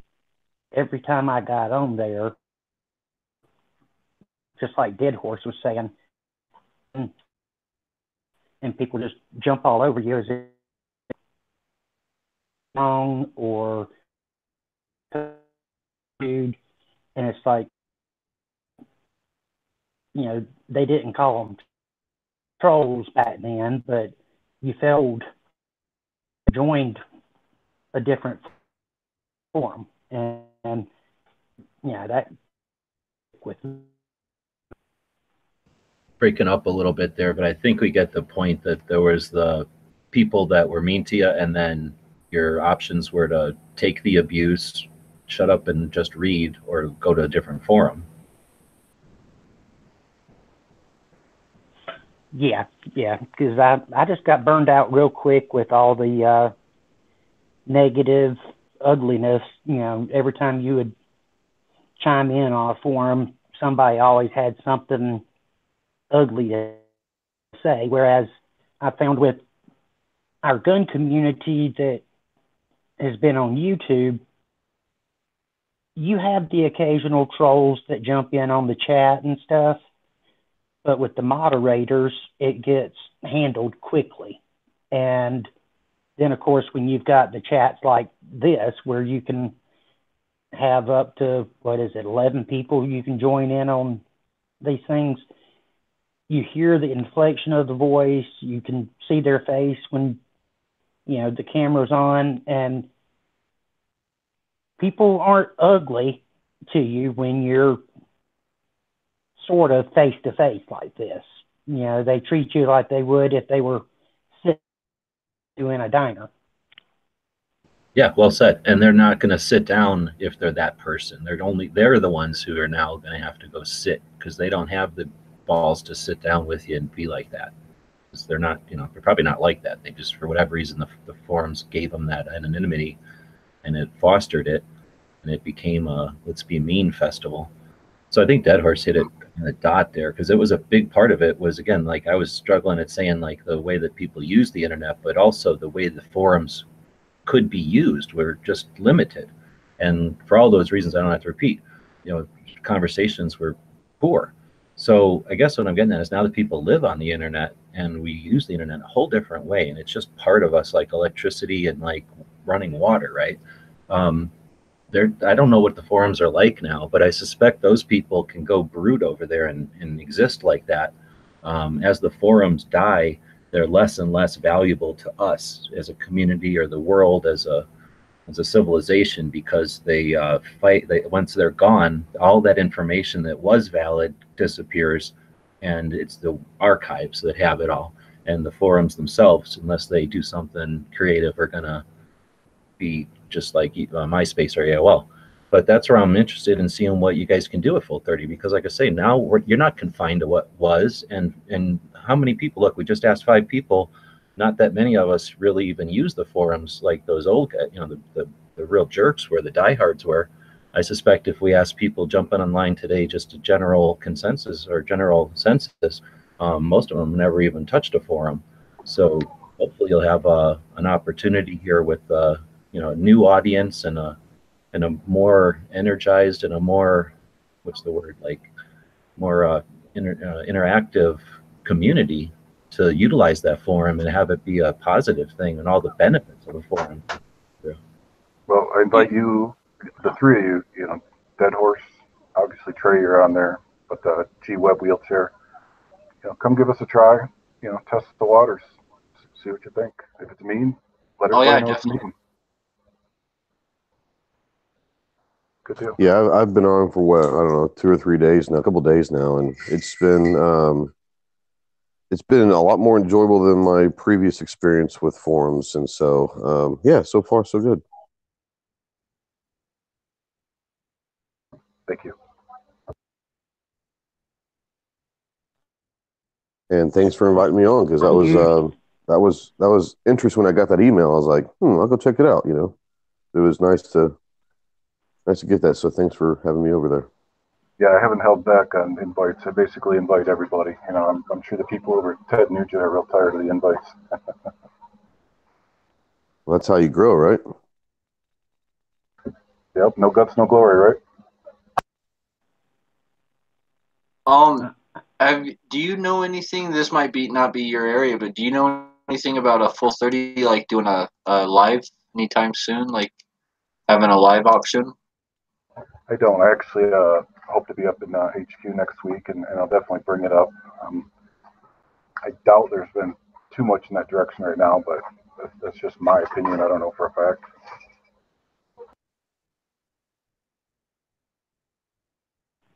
Well, I know that you've obviously are trying to get a lot more inclusive with people out there in the forum side, and this might be a question for a different conversation, but do you see a time when Full 30 as the video platform hosting starts to be a little more inclusive than just some hand-picked names? Well, we actually already are. There seems to be a misconception that we're only picking, quarterbacks, but go on our channels. There's, I had a channel on there before I was doing any of this. I've got one single video. We've got small people on there. Outbreak. They just got on. It's an Italian channel. They don't even really speak English. So by no means are we trying to dominate with just the big names. Do we want the big names? Absolutely. But it's not all inclusive like that. I'll tell you one thing. I really like people's live videos, like when Ghost or Clover or Yankee Marshall or Never Enough Ammo, like when those guys have live shows, I like that interaction that's like right there, right now. You're not replying to someone's video and like you might get a reply back, or you're just not leaving a comment on a video that was recorded maybe a month ago, right? Like it's live, it's right now, and I kind of think that's the way the future is going. And that live interaction right now, it's like in your face. It's it's not scripted. Or maybe it is to a point, but it's still live. I really like that live interface. And well, I've been watching everyone's live chats for a long time now, and they're really popular. I mean, I think it's getting more popular all the time. And then even after they're live, that video still renders and becomes a video someone can watch a week later. But that live interaction, I think that's the future. Hold on. I have a statement. The live shows are never pre-scripted. We always talk off the top of our heads. Yeah. That is, hold on, let me get my note card here. Correct, sir. Well, now we certainly got a crowd. We got Gary jumping in from Kansas. Thanks for joining. And Artisan Tony jumped in from Chattanooga, Tennessee. Thanks for joining. It's been a while since you've been on a live chat together. Hello, is my microphone working? Loud and clear. Cool. Hold on. Have you ever been in a live chat with Dead Horse before? Years ago?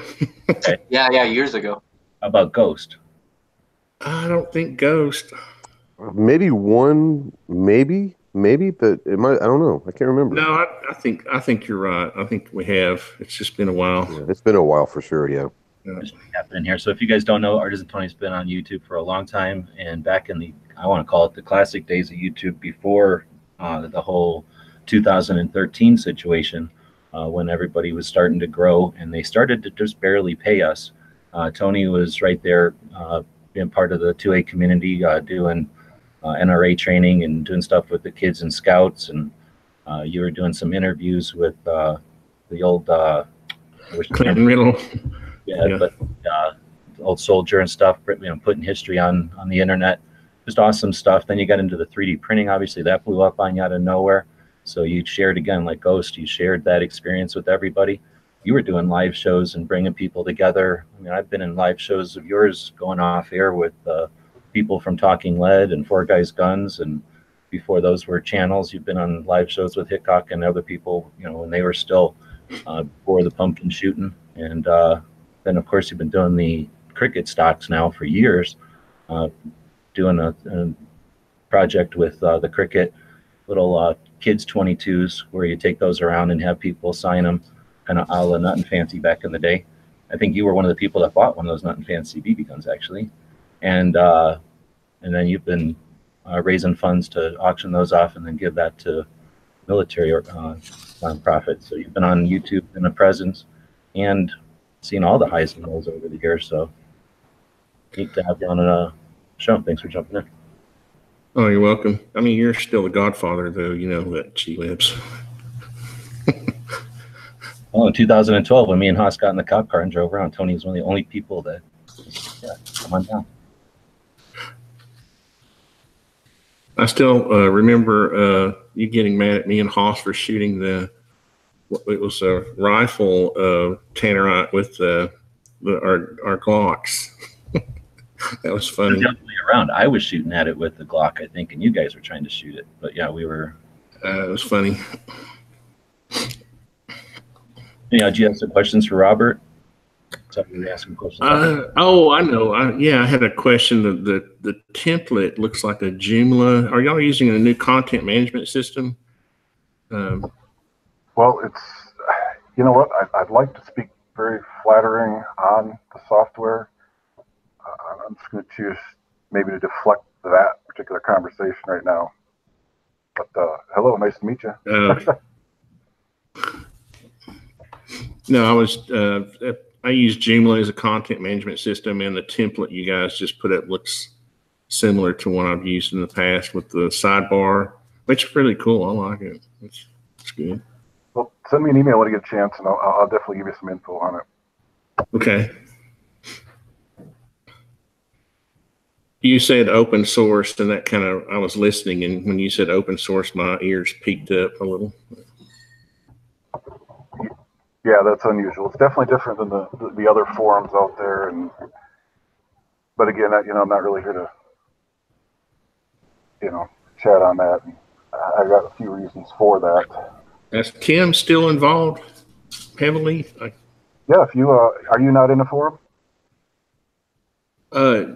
Well, I've been a registered member for a long time, but I haven't. Is the hop over? He's got an introduction, actually. As kind of crazy as that sounds, he did an introduction. So hop on there, say hi to him. Yeah, he's on there. Okay.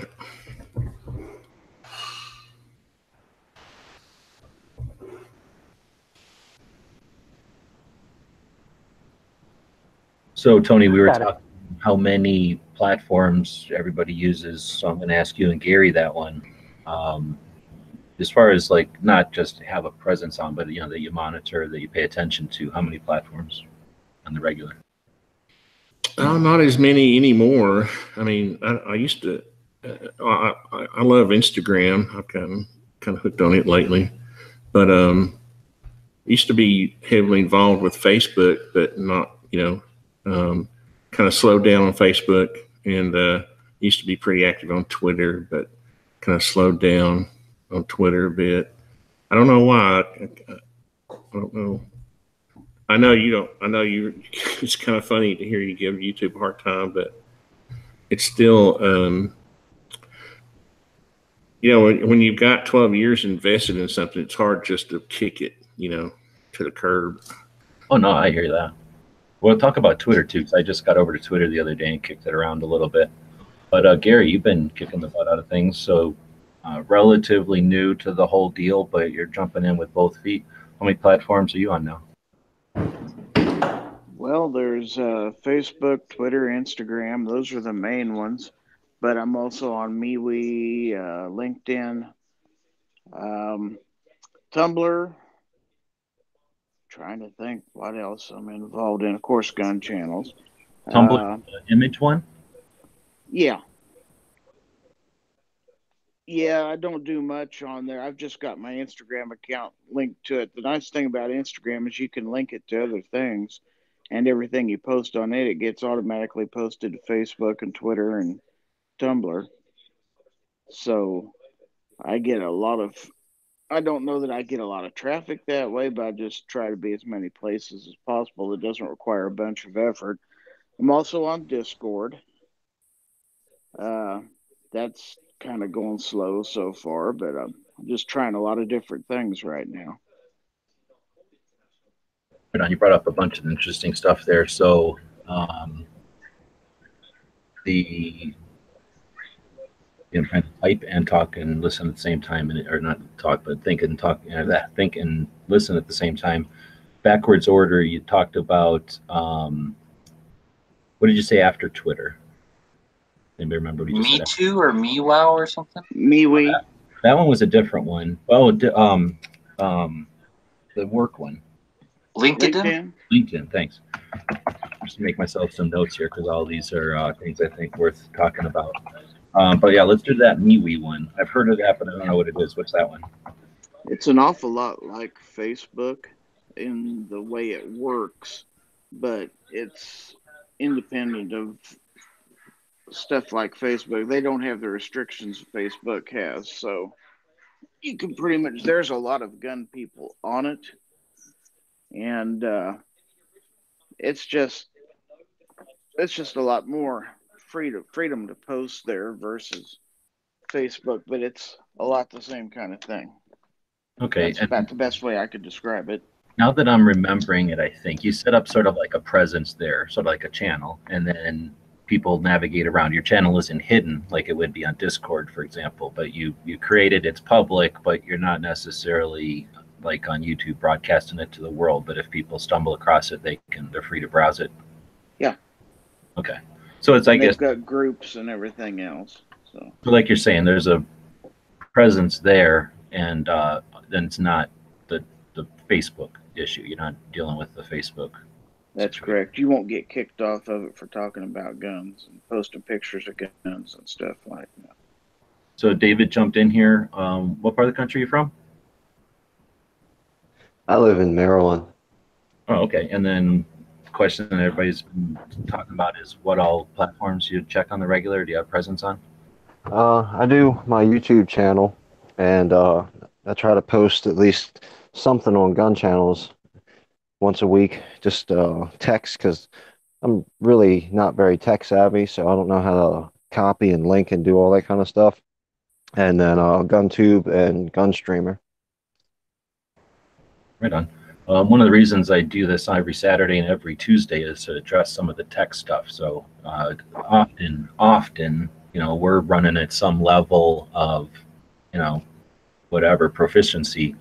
Anytime I'm throwing this out to David or anybody who's, watching us over our shoulder do something, and I'm speaking for Ghost and Tony and others, if we're doing something, stop us and say, what did you just do there? How do I do that? We're all about sharing it. That's what it's about. And it's just, there's so many things to talk about. It's, it's not, you don't always have the presence of mind to say, oh, let me stop and explain how I got to where I'm talking about right now. LinkedIn. I don't know about LinkedIn. I like it. It's definitely, like you say, good for business stuff. I keep a presence over there in case my Patreon goes away tomorrow, and I might be at that point here soon. And so I can go get a job somewhere, either working for some lawyer or some pizza place, making their website better, right? So I've used it for that, but I've seen now that, what's this guy doing? Gary and Ghost are over there. You guys have been posting your stuff. I've seen now that I'm connected to Sarge, he's posting his stuff. And I don't know if you guys realize this, but LinkedIn, at least for me, has been sitting there like a guy in a coma with no lifeline. Once you guys started posting stuff, there's like blips all of a sudden. So, I subscribe to a heck of a lot of people in the industry, and they don't do nothing on LinkedIn. You guys going over there and posting your normal stuff, kind of, you'll link something that you're doing, or project or whatever. That's new to LinkedIn. So, you guys getting any response from that? Or are you using the platform with any kind of intent, or are you just throwing stuff out there to see what can reel in, or how's it working for you? For me, I posted the kind of the trailer, the little 30-second trailer for Operation Training Day over there, because I knew that the people that I'm connected to over there are the industry people, the marketing people, the social media, all those people over there, to see, maybe they caught it. And this was a couple nights ago. I was talking with Clover on the phone, in like a half an hour. This is like at 11:30 at night.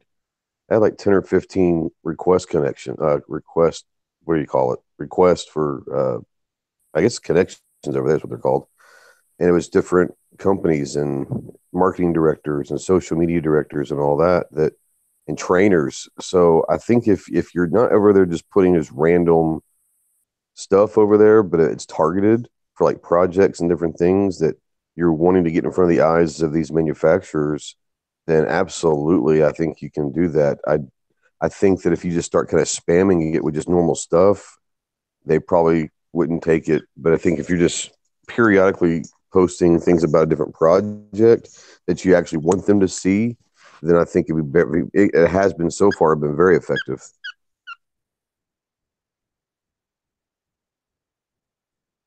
Anybody else using LinkedIn at all? Well, I know for me, I was able to use it to connect up to, well, like people I'd interviewed at Wanamaker, like Dustin Doherty over at Fort Scott Munitions, people like that. Uh, Also, people that at the 2A rally, who spoke at the 2A rally, I stayed afterwards and introduced myself to several of them. So I've got them tied in too, just trying to keep the feelers out. And even somebody like Hank Strange, I've managed to connect up with him. I'm just trying to get the feelers out there with all the different level players out there in the industry, as many of them as I can connect to get ideas, share ideas, and maybe they'll see something of mine they like. I don't post everything I do out there, just highlights, but I want them to know what kind of activities I do and stuff like that, and I like to see what they're doing also. Hey, Gizzard, I just wanted to pop in and say hello. I don't think I said hello to you yet. Okay, who am I speaking with? It's Robert. Oh, Robert, hi. Yeah, I'm on full 30. Good deal. Are you in the forum yet? Yeah, I've been in there for quite a while. I won't say I'm the most active in the world, but I've been out there for quite a while. Well, glad to have you. Hopefully you can post a couple hellos and let me check you out. I'll do it.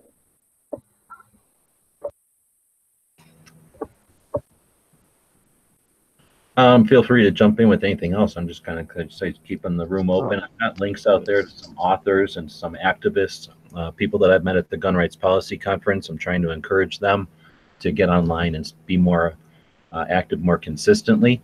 Not more active, I shouldn't say that, because these people are way more active than me as far as 2A activism and awareness. But they're active to people in different realms in the world. So Tony and I are never going to agree on YouTube. And one of the reasons I think that I see YouTube as being a very large population, right? There's a lot of people. It's what, the second largest or maybe even first largest search engine at this point. But it is a population of people that they've gathered. And those people include people that use the phones and use computers and use the internet, right? But there's a whole bunch of people. We know that there's 360 million people in this world, in this country, excuse me. And something like, I don't know, it's debatable, 10 to 40 million people are gun owners. And not every one of those people are in Google's circle there. And the people that I talked to at the Gun Rights Policy Conference are writing words on paper, right? And they're sending that in the mail. These people are writing books and going on book tours to bookstores, right? These people are on radio shows, and they don't even have chats or nothing during the radio shows. They just distribute radio shows. Some of them are nationally syndicated. So these people that are talking to the ear holes of people in vehicles maybe, or at work, or I don't know, maybe in gun shops. So these people have audiences that have nothing to do with Google. And I suspect that there's a whole lot of non-overlap there. So Cycle knows what the name of those things are. Maybe when you guys know, when you look at a population and you go, how many people in this population? That's a circle. And then how many of them are males? You know, that's one circle inside of that circle. And then how many of those males are left-handed, right? And then how many of those people eat carrots? These circles start to overlap, and you can dissect a large group into portions like that. I forget what the term for that is. Demographics. Yeah. So Google has a large demographic, and there's all kinds of strategies, and people put all kinds of effort into watching it and working with it. And I believe in order to work with it successfully, you have to be as plain vanilla and boring as possible so that you appeal to the biggest number of them, so that you can peel off enough, income to keep working. I don't think that's good for us. I think that's a way to do something, but it's not the only way for sure. And since that population isn't all of gun owners, I don't think it's our only goal to work towards that population. So this effort, getting people together in this room on Tuesdays and on Saturdays, is to get these people who talk to people in whole different ways with books, and with there's people like Kevin Dixie, holy shit, and there's people like Maj who are out walking around in real life. Can you believe this? In real life, sometimes with cameras, but often without cameras, and they're just having conversations with human beings, and they're affecting change. And what has YouTube got to do with any of that? You know, luckily some of these guys are able to get some of that stuff on YouTube, but there's whole portions of our gun community that we could be bringing together. And this effort is to get people who aren't using the internet online, and the people that are online to work with people who ain't, so that we can all pick up the damn rope and pull the Second Amendment issues in unison. We can get rid of the fucking NFA already, and we can get rid of 4473s, so that Bloomberg and all his efforts are to resist our push, resist our momentum. And anyway, it's a public service announcement. We can move on to Twitter, or if, like I say, if you guys want to throw some other topic out there, feel free. More importantly, if people who are watching this, you're not a fucking audience. You have use out there. You are watching this. You can click the like button. You can decide to share this with somebody. Those actions not only help us, the human beings that are watching this, know that there's other humans out there interacting with it, but they tell the engines, the tubes underneath the internet that Al Gore built, that tells that internet that this has value, that this has some interest. And when they decide what to put up as a search result next week, you've influenced that decision. So remember that. And I don't care if you don't like me or people on this panel, remember that when you go to watch other things that you do value, and be part of it and be part of our conversation. Use the chat out there. Go to Gun Channels, jump into this room, and be part of the conversation. Well, that's one of the things that, Ghost and Travis P11 really inspired me, because Ghost would always say, turn your camera on, become a member of the community. And I would hang out in the chats, and I would, chew his ear off with a million questions, and he'd always do his best to answer my questions and stuff like that. And then I figured, instead of just being a taker, I want to become a giver as well. And that's why I turned the camera on to show, hey, Ghost, I want to be a part of what you're doing. And I took what you were saying and the inspiration of turn the camera on and make videos of your own and spread your own word and share your experience. And that's what got me started doing the YouTube stuff. David, I want to just jump in and say hi, because I hadn't said hi to you yet. I appreciate your passion and G-Web, what you just said. Definitely heard the genuineness and sincerity, so thank you both. Oh, my pleasure. Nice to talk to you. You as well. So we'll palate cleanse here. Saint is asking Tony, did you get those auction pistols yet? And let's take a second to talk about those, because that was awesome. Well, can I not say something about YouTube right quick? Oh, if you got to defend your beloved YouTube. You remember, let me say this, okay? I think at some point there will be a day when the gun community can, leave YouTube. But until, and I have a little experience with this, okay? You remember when I was trying to run this website called gunsandgearvids.com? Oh, yeah. And I had a dedicated server, and, it cost a decent, and Robert can attest to this, at some point when those types of websites like Full 30 and GunTube and even Gun Channels can provide the same sort of services, and I know it's expensive. I'm spending a lot of money each year trying to develop live streaming and, the same sort of abilities that YouTube has on that website. Well, it just takes a lot of resources and time. It takes people who understand, you need a dedicated server. You need people who, like you, G-Webs, who can run that thing and know what they're doing. It's, it's like two different worlds, running a website and running a server. It's like two different people, right? So I think at some point, and look at the growing pains Full 30 is going through. look at the growing pains that GunTube is going through. I talked to Mike, Night Strike just the other day, and about this, and he's having some trouble, getting his speed up to where he can provide services to many people in the gun community, but we're not there yet, So I think at some point, I don't see everybody. I mean, you know what I mean? I can't see everybody just kicking their channel, shutting down their YouTube channels right now. I can see a day pretty soon, maybe, but I think it's unreasonable to ask people to give up their YouTube channels. Well, that's until there are websites you can go to that can provide the same services. No, that's 100% valid, and that's just a misunderstanding, because we're not saying, at least I'm not saying, give up your YouTube channel. Just be aware that there's a lot more audience out there, and that's one of the things that Gary touched on with the Tumblr. Did you say the one that lets you kind of just, when you post something on Instagram, you can tell it also throw this to Tumblr? Yeah, that's right. Right.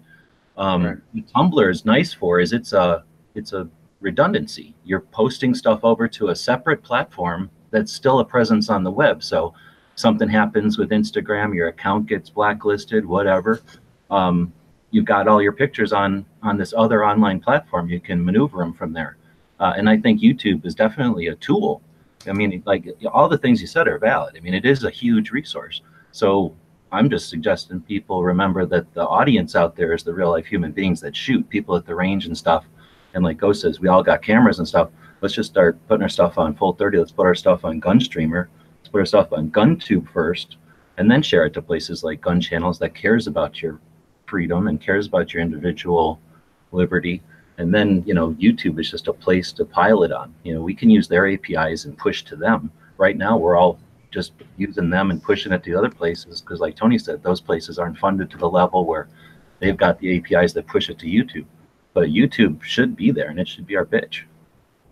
One of the things that I just found interesting and cool to me is the range that I go to are most of the people are older than me. I'm 41. Most of the people are older than me, and they're not really interested in having their face, videotaped and put on the internet and stuff like that. But recently they found that I've got a YouTube channel and I do firearms content. And surprisingly enough, a couple of people came up to me and said, "Hey, I've got these firearms if you ever want to review them, or if you ever want to have an interview." So there's a couple people that I could set up some interviews here in the future with that, like you were saying before, have no interest in the internet, but the reason that they're interested in it is because they're friends with me and they're willing to help me do something to help my channel grow and help get cool information out there that, people might not know about or people may know about and just want to hear a different perspective from. Brilliant. Tony, we cut you out, or we kind of sidetracked there. What happened with the pistols? So tell us the story of the pistols. Well, that was the first day I was actually on that website, and it's kind of a long story, but has anybody been experiencing trouble with Firefox with the update lately? I mean, I logged in there while I saw your Hangout, and so I said, "Oh, let me go look," and I saw that some firearms I wanted to bid on. Well, I started bidding on them, and it would say that the bid went through and all that, but then it would act as if it wasn't. I think you saw some of that, right? Yeah, like as we were watching them on the screen or whatever. Yeah.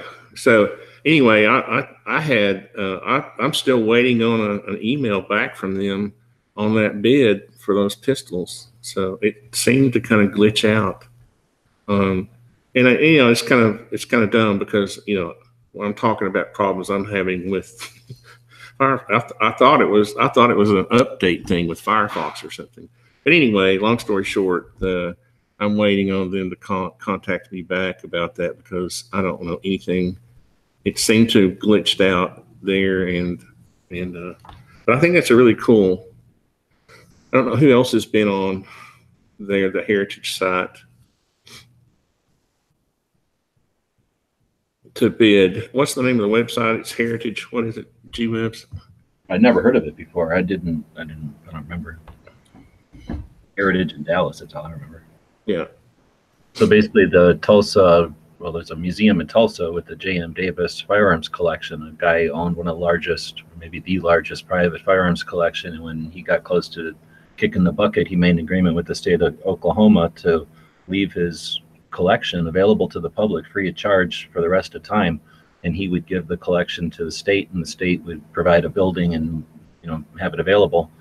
So some guy was a jerk and stole a bunch of stuff, and they're taking it out on us by selling a bunch of inventory from the museum. And they sold the first lot of it last Sunday. We went live and watched 6 or 8 hours of the initial auction, and then it turned into some kind of weird robot auction. But Tony was bidding live while we were all kind of watching the thing go down. And it's kind of neat. Did you end up bidding on pistols that were from the museum? Not J&M, I don't think. Did you see that? Stuff from the Cowboy Museum, yeah. Right. And I'm not sure exactly where they were from. My impression was initially that they were from J&M, but I don't think they were. It was actually the wrong lot of pistols, so that I bid on. So Michael Camp was watching live with us too, and he ended up getting a rifle out of the afternoon session, and it's got the J.M. Davis tag and everything, so he got a J.M. Davis gun.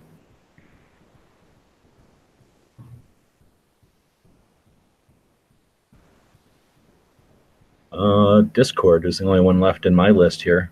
Has anybody else used Discord? I do, for Patreon, yeah. Anybody else? No, I've never used the Discord. I used Gab for a little while, but that's not exactly user friendly. Like, there's a lot of stuff that you gotta sift through to find what you're looking for. I think Discord is a great place to keep people up to date, like to post on Discord, like, hey, by the way, I'm having a live stream tonight at 7 p.m. or whatnot. A lot of the younger kids use that for video games to communicate, to talk to each other while they're playing different video games, even on different platforms and stuff. And so especially with the younger kids, and keep the younger generation up to date, because they'll see that basically when they hop on their Discord, they'll see that message while they're playing their video game, like, oh, hey, by the way, I'm having a live stream tonight at so-and-so o'clock, so now they can listen to your live stream while they play their video game and whatnot. So for the younger crowd, I think that's a new hot up-and-coming option.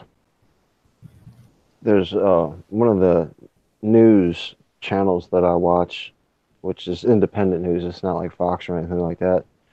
It does a YouTube live stream and gets a bunch of strikes all the time, so he always ends up having to take his live streams down as soon as they're over. But he's been going on a thing called Stream Me recently, and I just heard of it, so I don't know if it's any good or what. But that's another one out there that you can host your live streams on.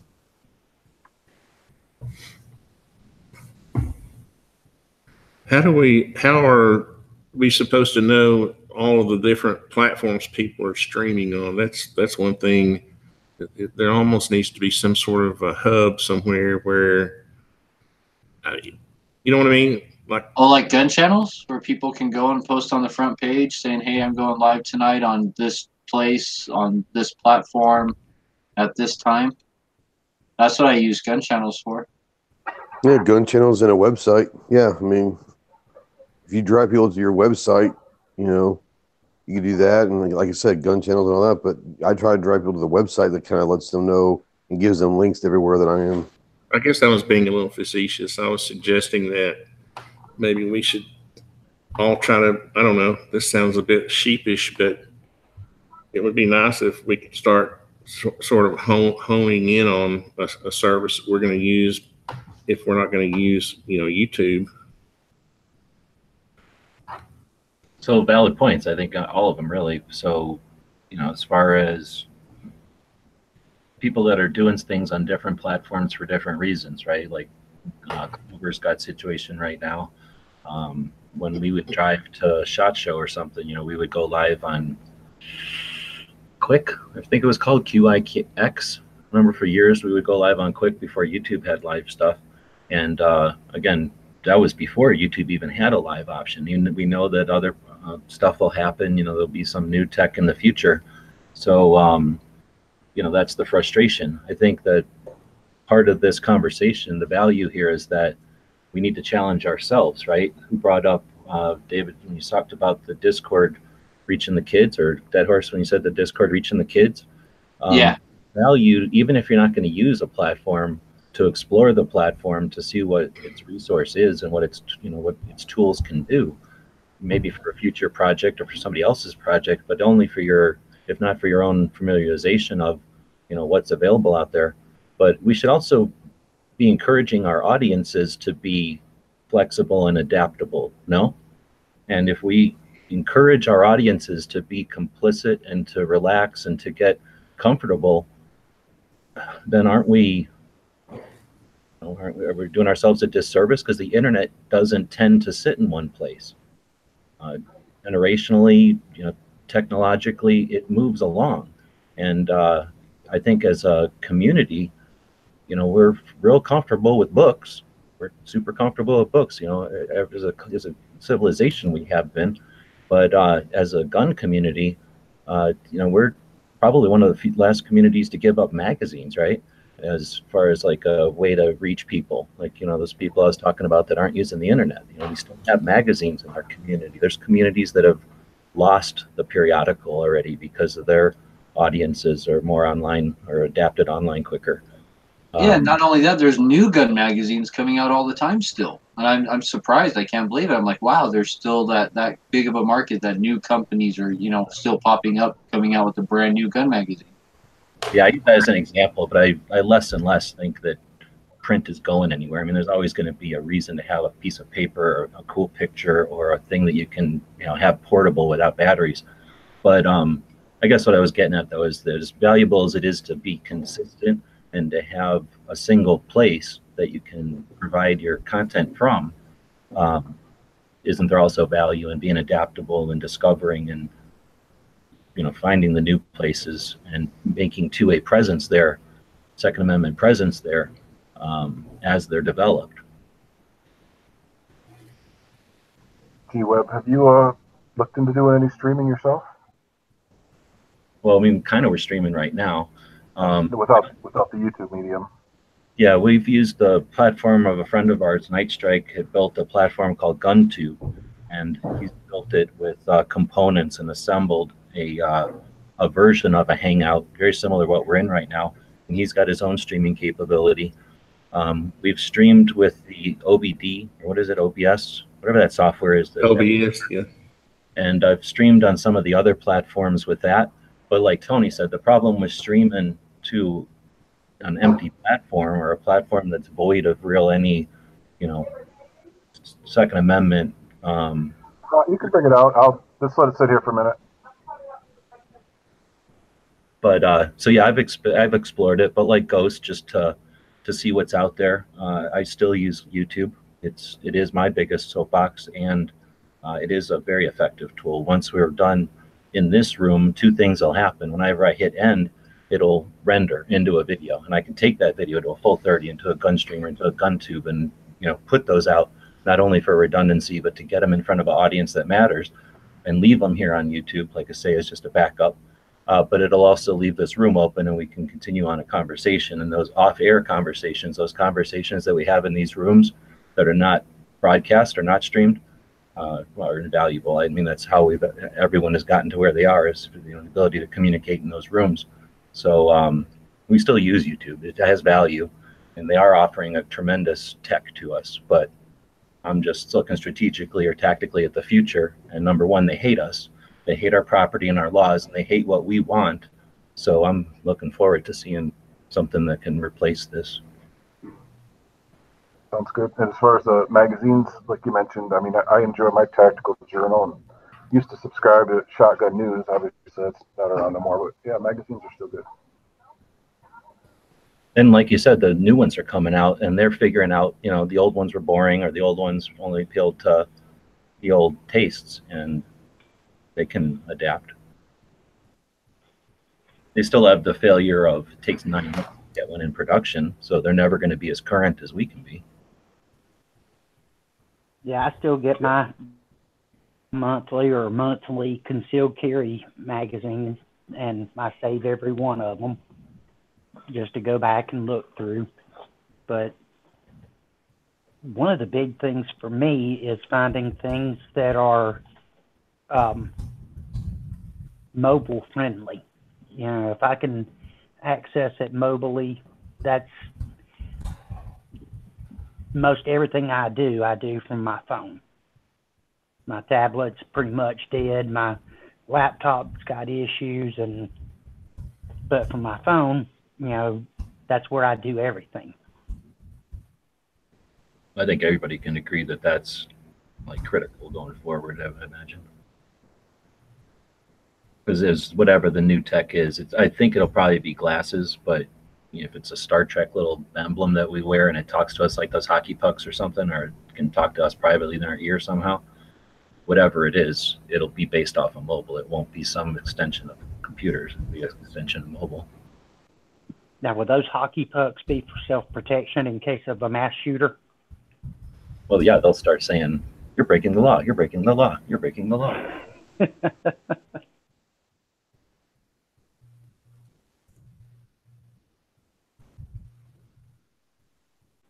Yeah, I just brought that up because of that whole university thing with the hockey pucks. I thought at least they recognize that they need to defend themselves, but that was funny. It's just difficult to click the button to give you a laugh, but that definitely was funny. Oh, yeah, I mean, FYI, the space bar will toggle your mute on and off a lot of times. Or if the last thing you clicked was your mute bar, your space bar will toggle it on and off. Oh, that makes sense, because I was doing spacebar, then it didn't work, and seemed to be all over the place trying to figure this out.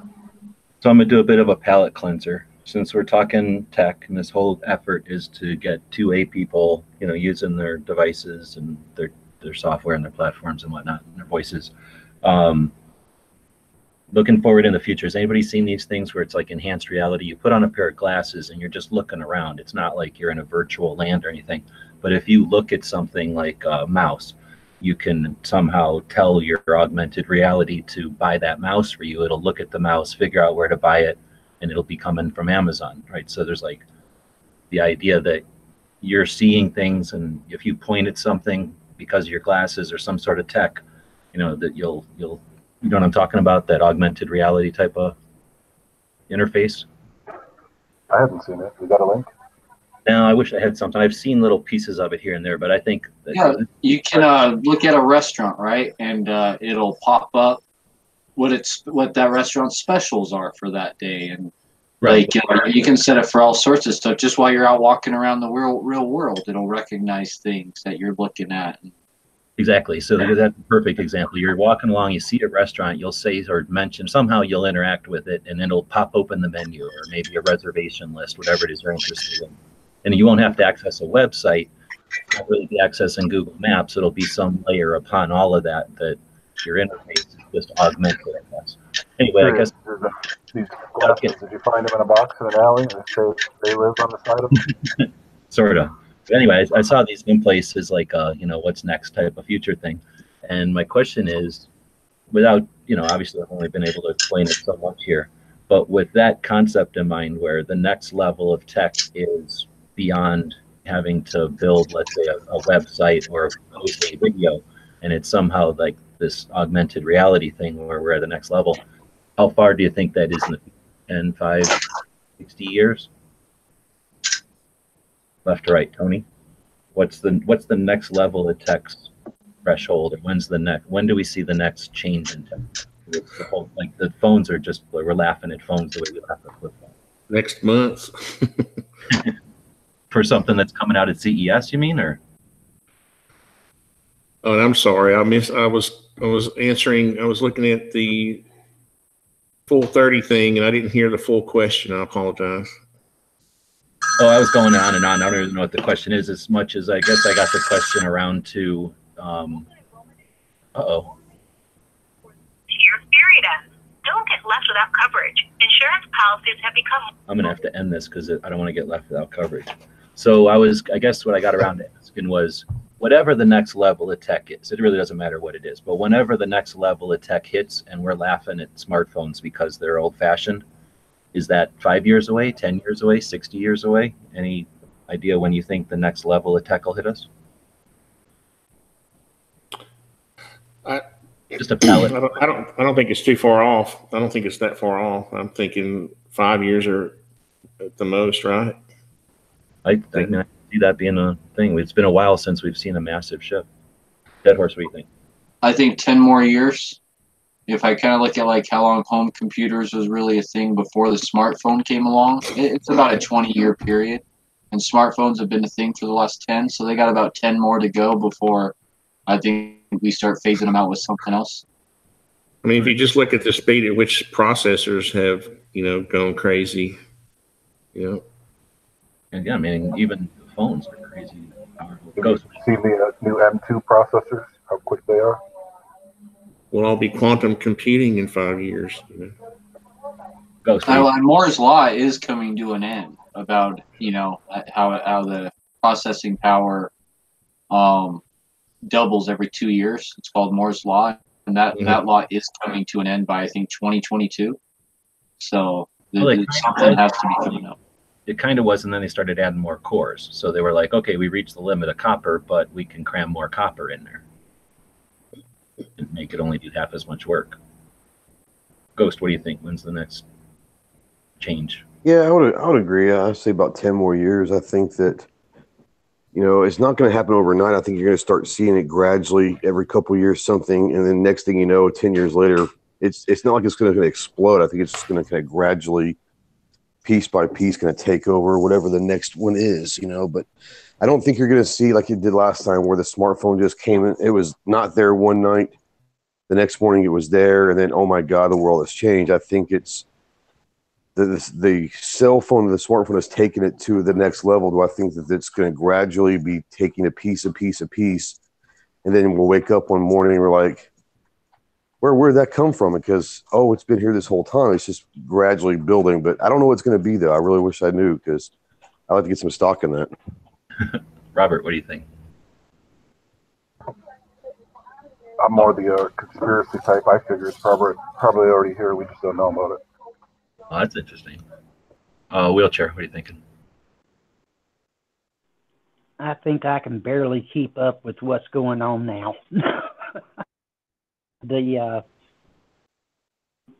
2 or Note 3 dropped it, broke it, used my insurance, and they sent me a Note 5, and I complained because I was just barely starting to figure out the other one.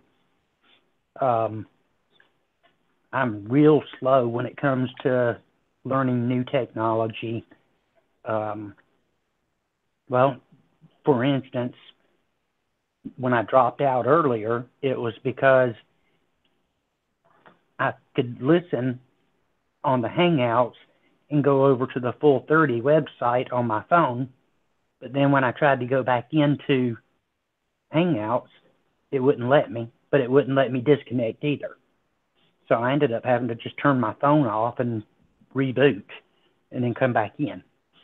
Yeah, I've had that glitch ever since Hangouts has existed, ever since I've been doing it on the phone. It's a weird glitch they've had. So, yeah, I'm most likely, I think the next big thing is probably going to be happening within the next 5 to,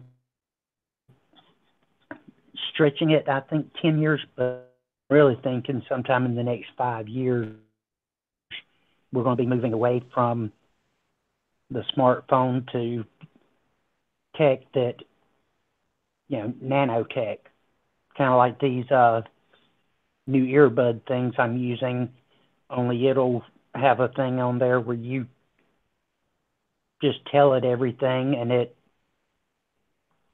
looks it up and reads it out to you or whatever. Yeah, exactly. They've come out with all kinds of interesting interfaces that just haven't become comfortable or standard yet.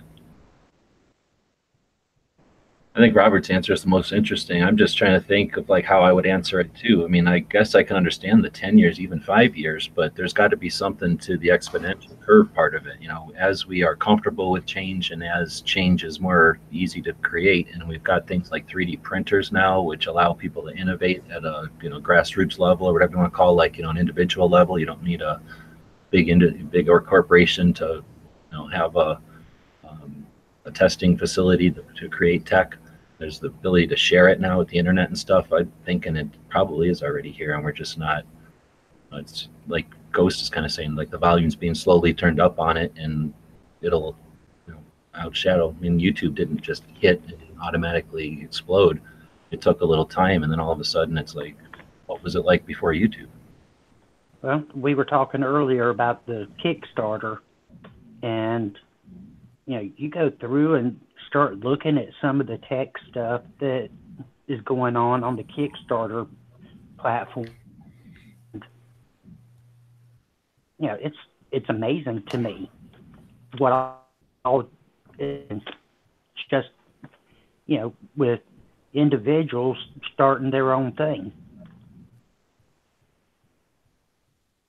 And a lot of times it's just somebody who has an idea, and then they see some support, and then they gather the resources after, which is kind of neat.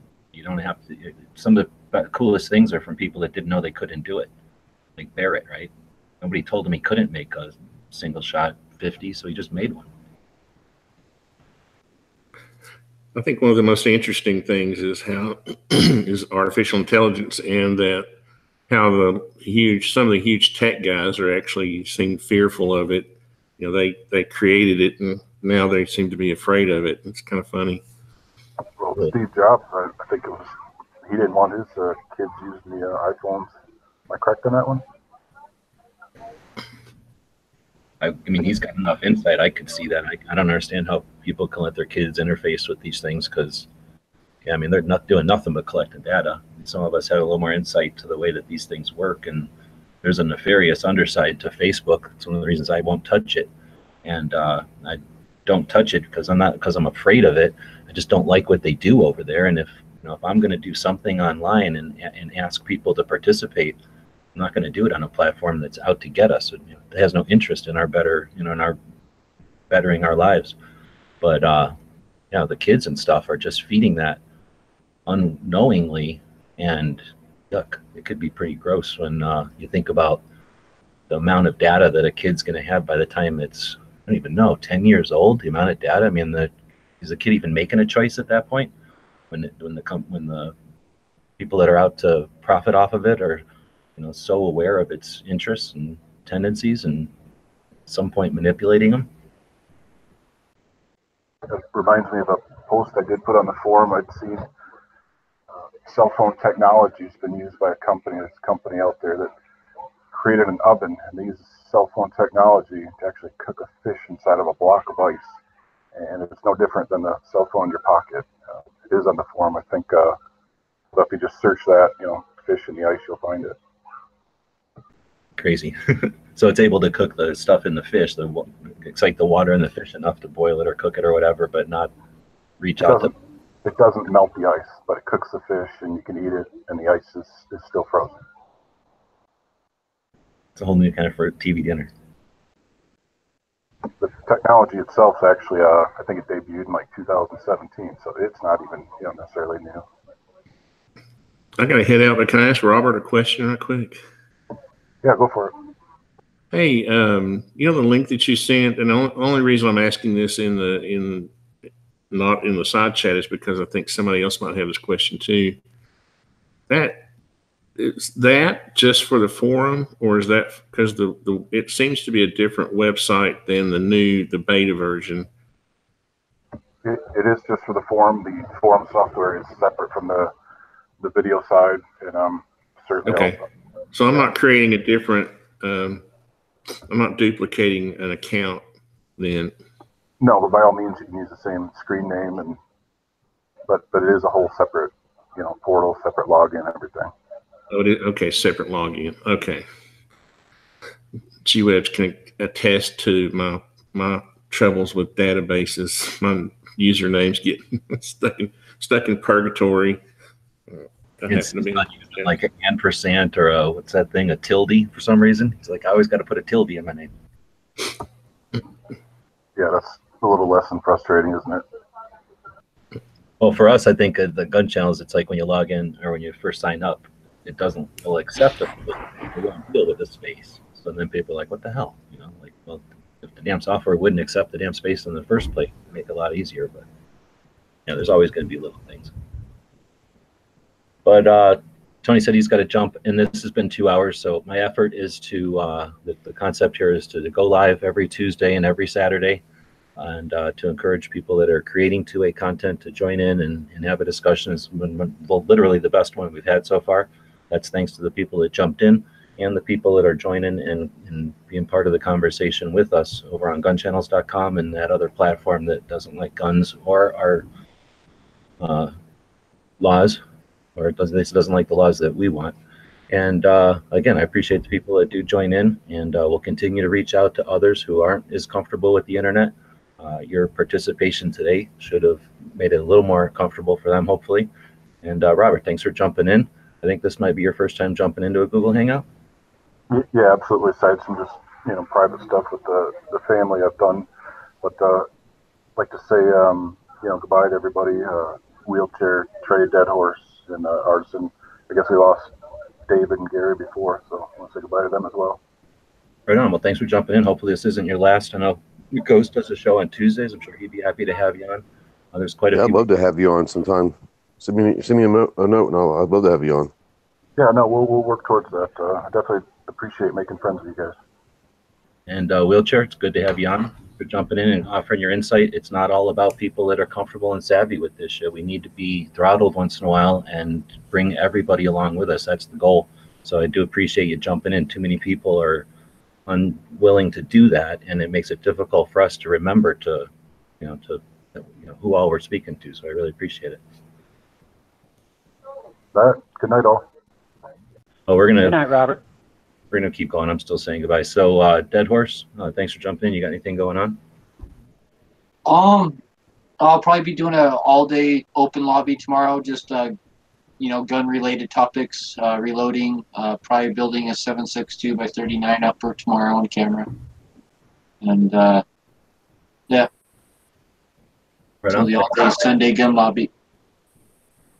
And Tony, thanks for jumping in. It's good to see you back and jumping around. Thanks for the invite. So with that, we'll end it up and say it again. I encourage you to join us on Tuesday. I'll do these in the afternoons every Tuesday, every Saturday. And if you have any questions, you can email me at gunwebsites@gmail.com. I encourage you to check out the Full 30 platform, check out the Gunstreamer platform, check out the gun2.org platform. These are all platforms that are built by gun people for us. And